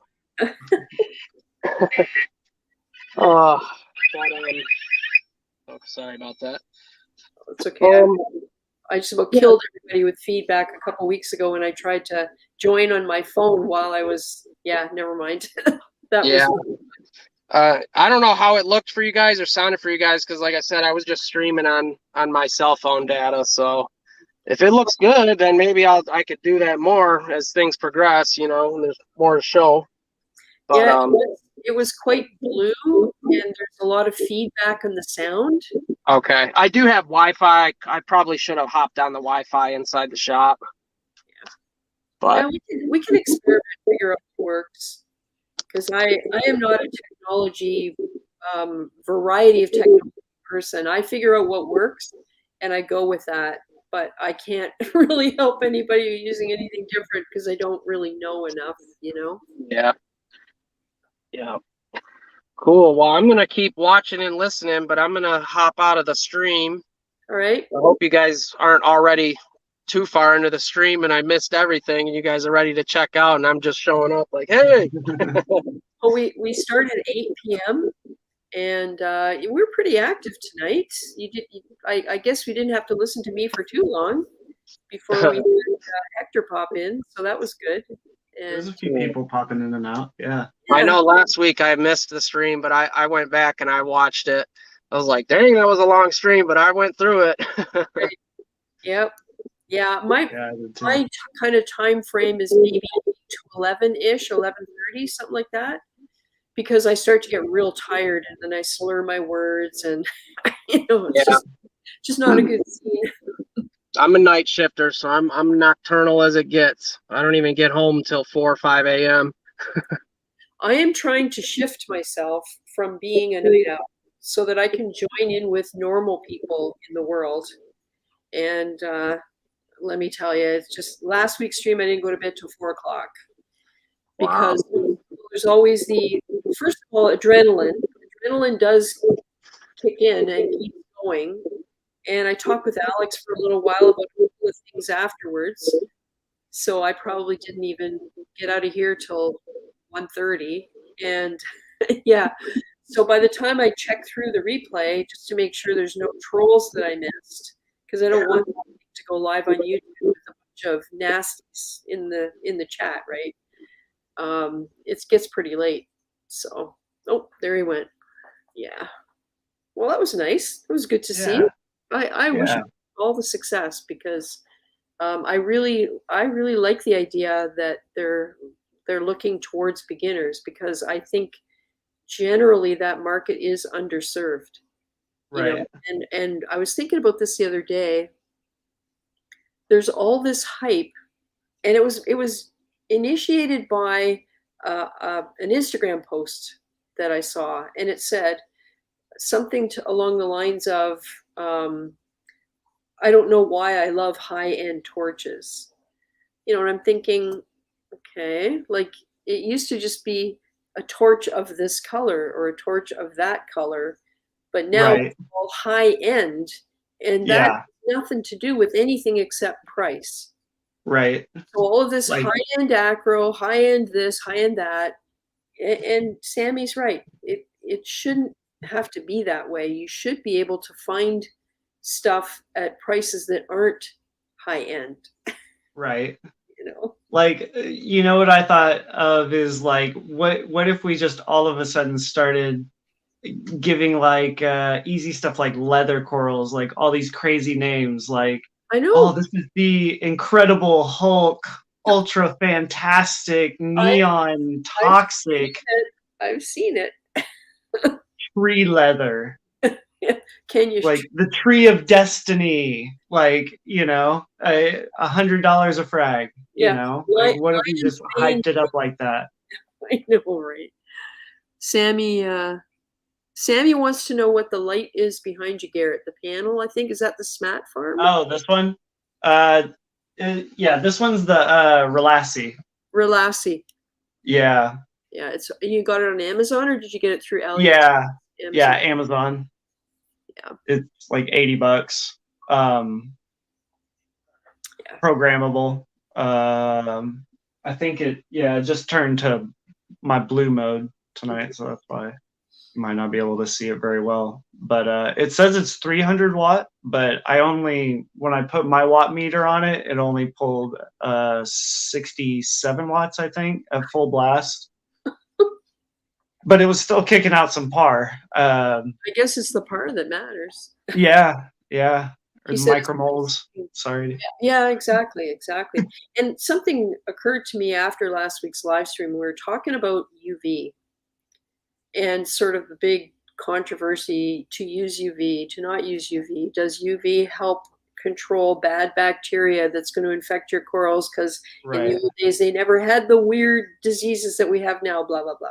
Right, with like the metal halides and all that, because it had so much UV like in the spectrum. Yeah. And what popped into my head was, wait a minute, what is the ultimate most powerful source of UV that exists? It's the sun. Mm-hmm. And the sun shines on the ocean. And whatever part of the spectrum of UV that penetrates the water has an impact on what's living in there. Right.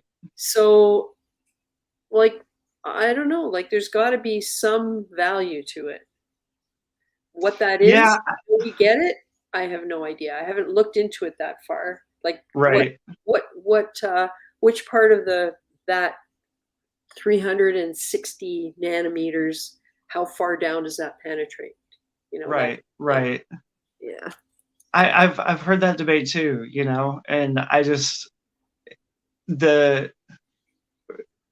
I know is that even LED manufacturers that don't advertise that they do or don't have UV LEDs or whatever, they grow corals. So, and the colors look good. That's right. You know, so I'm thinking more along the lines of the other aspects of UV beyond the ability to fluoresce and, you know, that kind of thing. The whole the disease control thing. Right. That's kind of what and the effects on bacteria. That are possible. Like we were talking about, you know, regular UV the other week with Pelagibacteriaceae. Yeah. And you know, it's all really interesting talk. Mm-hmm. Mm-hmm. And no. I think that Eli is supposed to be on Reef Bum in the next week or two. Oh, is that right? Yeah, so I'll definitely be tuning in for that. That should be a good one. Yeah, I'll have to listen to that again. I'm so far behind on that stuff. I was mentioning my other hobby. I've been working on that because I'm making stuff to sell in a store downtown. And I'm just at the last stages of restocking all the stuff I had. I just like doing it. Like I said, it keeps my fingers mobile. But I'm almost done. So now I can get back to catching up with some of the videos and things that I've been missing out on. I've got like 360 notifications from YouTube about stuff. And plus you were talking about Ryan's talk at MACNA, you know, the 15 things that he learned, blah, blah. Were you here? Were you listening when I said like I fell asleep watching that? Yeah.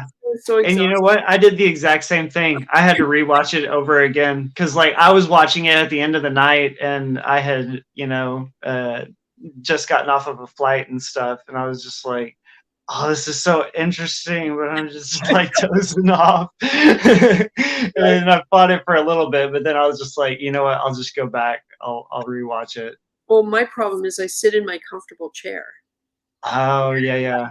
I should go and sit at the table or something like that where, you know, if I fall asleep, I'm going to hurt myself because my head will hit the table or something like that. But it's your wake up alarm. Yeah, exactly. So no, I'm going to watch it or maybe not at 11:30 at night. Yeah. I like to listen to a lot when I'm in the car, if it's like a podcast or something like that. Yeah. Like Reef when I'm out traveling. Sammy's in the chat. He's asking if anyone's ever tried to put window frosting over a cheap light like a Mars Aqua Vipar Spectra. He's been thinking of doing it. You know, the bathroom stuff you buy, you stick on your windows and it like tints your window without tinting it. And Lynn Reef Nerd said, I'd be afraid of the heat coming from my Radeon. My Radeons can burn a couch if I leave it on. Yeah. Casey Wagner says, I use the diffusers from an old LCD monitor on top of tanks with LED lighting. Worked great, but they were fresh water. Yeah, I would be afraid of the heat, like with the Viper Spectra and Mars Aqua, because I've heard those kick out quite a bit of heat. Well, I know Jake Adams uses like on one, it's kind of on his fish only tank. He has that kind of corrugated, like thick plexiglass, and he just puts his lights right on top. But they're kind of like a lower powered light than the Mars Aqua. But you know, I would think that those would be able to stand more heat because they're meant for like sun houses or greenhouses or whatever. Yeah. Well, my Atlantics, because the app tells you the status, includes the temperature, and the back one is only maximum like 70% on the channels I have running, and it gets up to 40 degrees, 40.6 degrees, and that's with fans running in the canopy and pushing the air down. The front one gets to up to around 32, 33.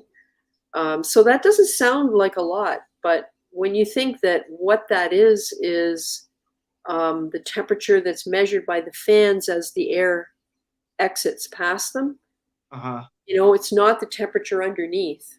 It's the temperature of the air that's leaving the unit. Right. Like I don't know. I don't know that I would want anything in contact with them if I could avoid it.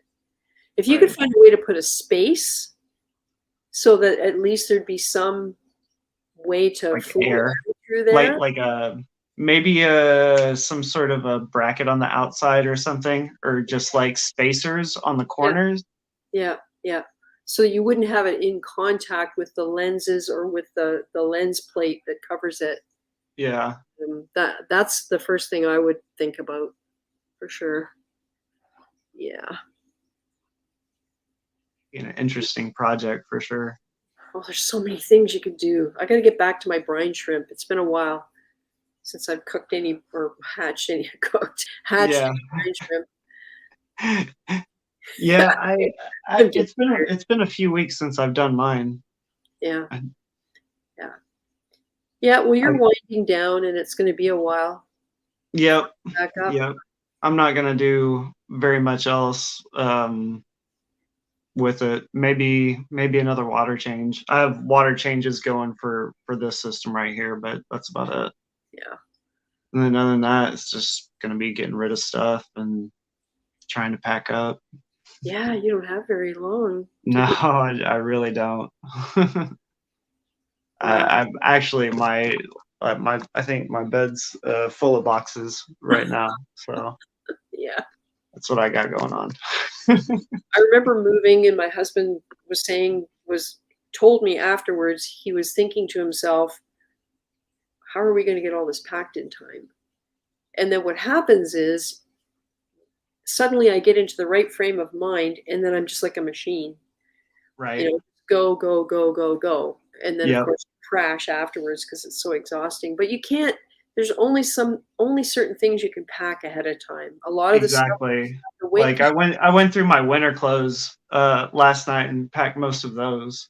And so I still have like a few more boxes of those to pack, but you know, I'm trying to just think of everything I need on the short term. And moving just sucks in general. But like I'm trying to move again. You know, space it out, and I still got like other stuff to get for the move and figure out what size of U-Haul I need and box truck and all that. So a lot to get through. Yep. Yeah. I don't ever want to move again. We built our last house when we were in our 40s, thinking, this is where we're going to retire. We don't have to move in our 60s. And then sure enough, you know, the family situation changes. You have a grandchild, your child moves closer to where you live, and because she lived 2 hours away, and then she moved to within an hour. Oh wow. We just wanted to be closer, so we're 15 minutes away now, door to door. Oh, nice. As a grandparent, it's awesome.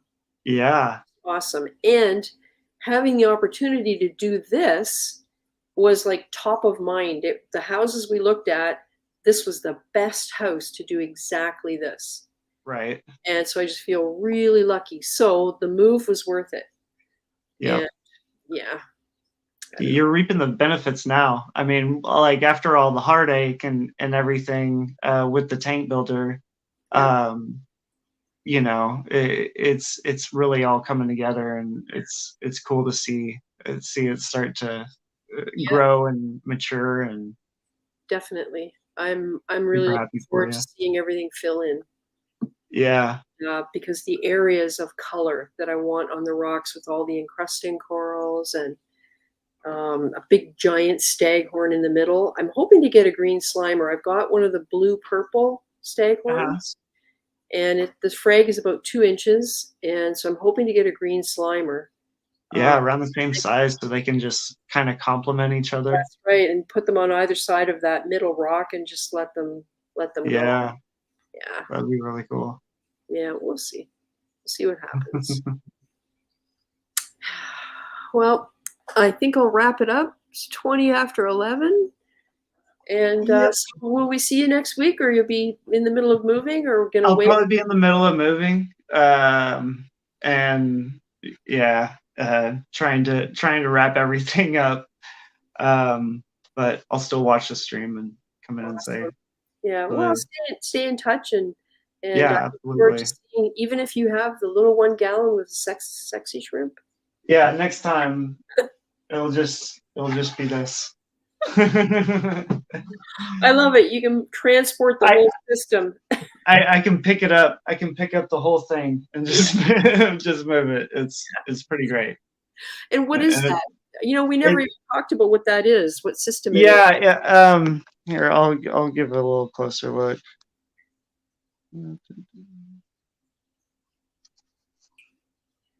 Oh, cool. So yeah, it's a Pacific Northwest Custom. It's the Smallin one. Smallin one. Oh my God, what a cool name. Yeah. So yeah, it's all acrylic. Comes with a lid and also with a little place back here. It's got a little media basket as well that you can just pull out. Yeah. And yeah, pretty much all sealed off. So yeah, it comes with pretty much all this, like the light, the and the pump, and it's all USB ran, and then it comes with a little thermometer too. So true desktop. A true desktop, yeah. Nice. I don't know why it just messed up went to super blue, but the light on it's pretty good. Let's try and zero it out. See, and this is what I think is going to really help beginners, is the fact that there are these small systems that are created to be complete. You don't have to go searching for equipment that's going to fit. Right. Yeah, it's already set for you. Yeah. The temperature seems to be pretty stable. It's around like 78 right now. Yeah. And it doesn't come with a heater, but you know, with it all enclosed and everything, and the pump gives a little bit of heat too. So I had a 1.6 gallon Pico. It was a Dymax, and it only came with the tank and a pump. So for a heater, I used one of those 5-watt beta heaters. Oh yeah. And that's what I'm using with my brine shrimp thing. But what I found is that if you just leave it on, it gets too warm. So I put it on a timer that would turn it on and off every 45 minutes. Oh, okay. So it would be on for 15 minutes and then off for 45. And with a little bit of experimentation, that's like trial and error. That's how I got there. I You had found to the sweet spot. half and half and whatever. And it worked like a charm. That thing was incredibly stable. Nice. Yeah. Yes. He says, yeah, I want to sell these little buggers to beginners. Yeah, this is really a great beginner tank. I mean, they aren't going to have to worry about evaporation very much. Nope. Lid, yep. I mean, you got a lid already, and yeah, I've seen some of these with like some super small like Carolina gobies, and like really small fish, which I think would be kind of cool. And they're small enough. I kept a pygmy hawkfish. It's actually geometric or pygmy hawkfish. It's a perchlet. It's that orange and white one that has a web of orange markings on a white background. Really cool. Oh, okay, yeah. Yeah. In the 1.6 gallon, and it was happy. Nice. Yeah. So I'm probably going to be trying to take this one down tonight. And then I'm just going to put the damsel in this tank and see how they get along. I think they'll be fine. I'm going to put his home, which is right here. I'm going to put that in there too. So he has a place where he's comfortable to hide. So yeah, I think that'll probably be all right. Just so I can start the breakdown, you know?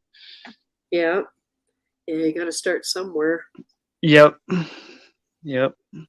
But this was step one, to make sure I had some place to put, you know, a little piece of branching GSP to bring with me. It becomes like a military maneuver, figuring out Right. what to do next so that everything can survive. Yep. I'm like, I need to go ahead and set this up so that it can be going and used to this, you know, environment or whatever. Yeah. And kind of get the tank cycling too. For the rocks, I pulled from this one for the substrate. Yep. And then for the water, I just used an old water change from the Fiji cube downstairs. Right. So you're good to go. Yeah, pretty much good to go. That's cool. Yeah. Well, I'll let you go, Cindy. Thanks for having me. Oh, I'm so glad you came in, because I mean, I know you're going to be going through a rough time moving and everything, and yeah, see you before all that happened, and I hope it goes well for you. Thanks, I appreciate it.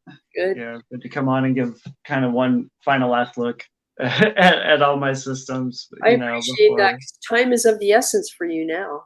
Yeah, for real. It's just all about breaking it down and trying to get everything ready. So yeah, You get there.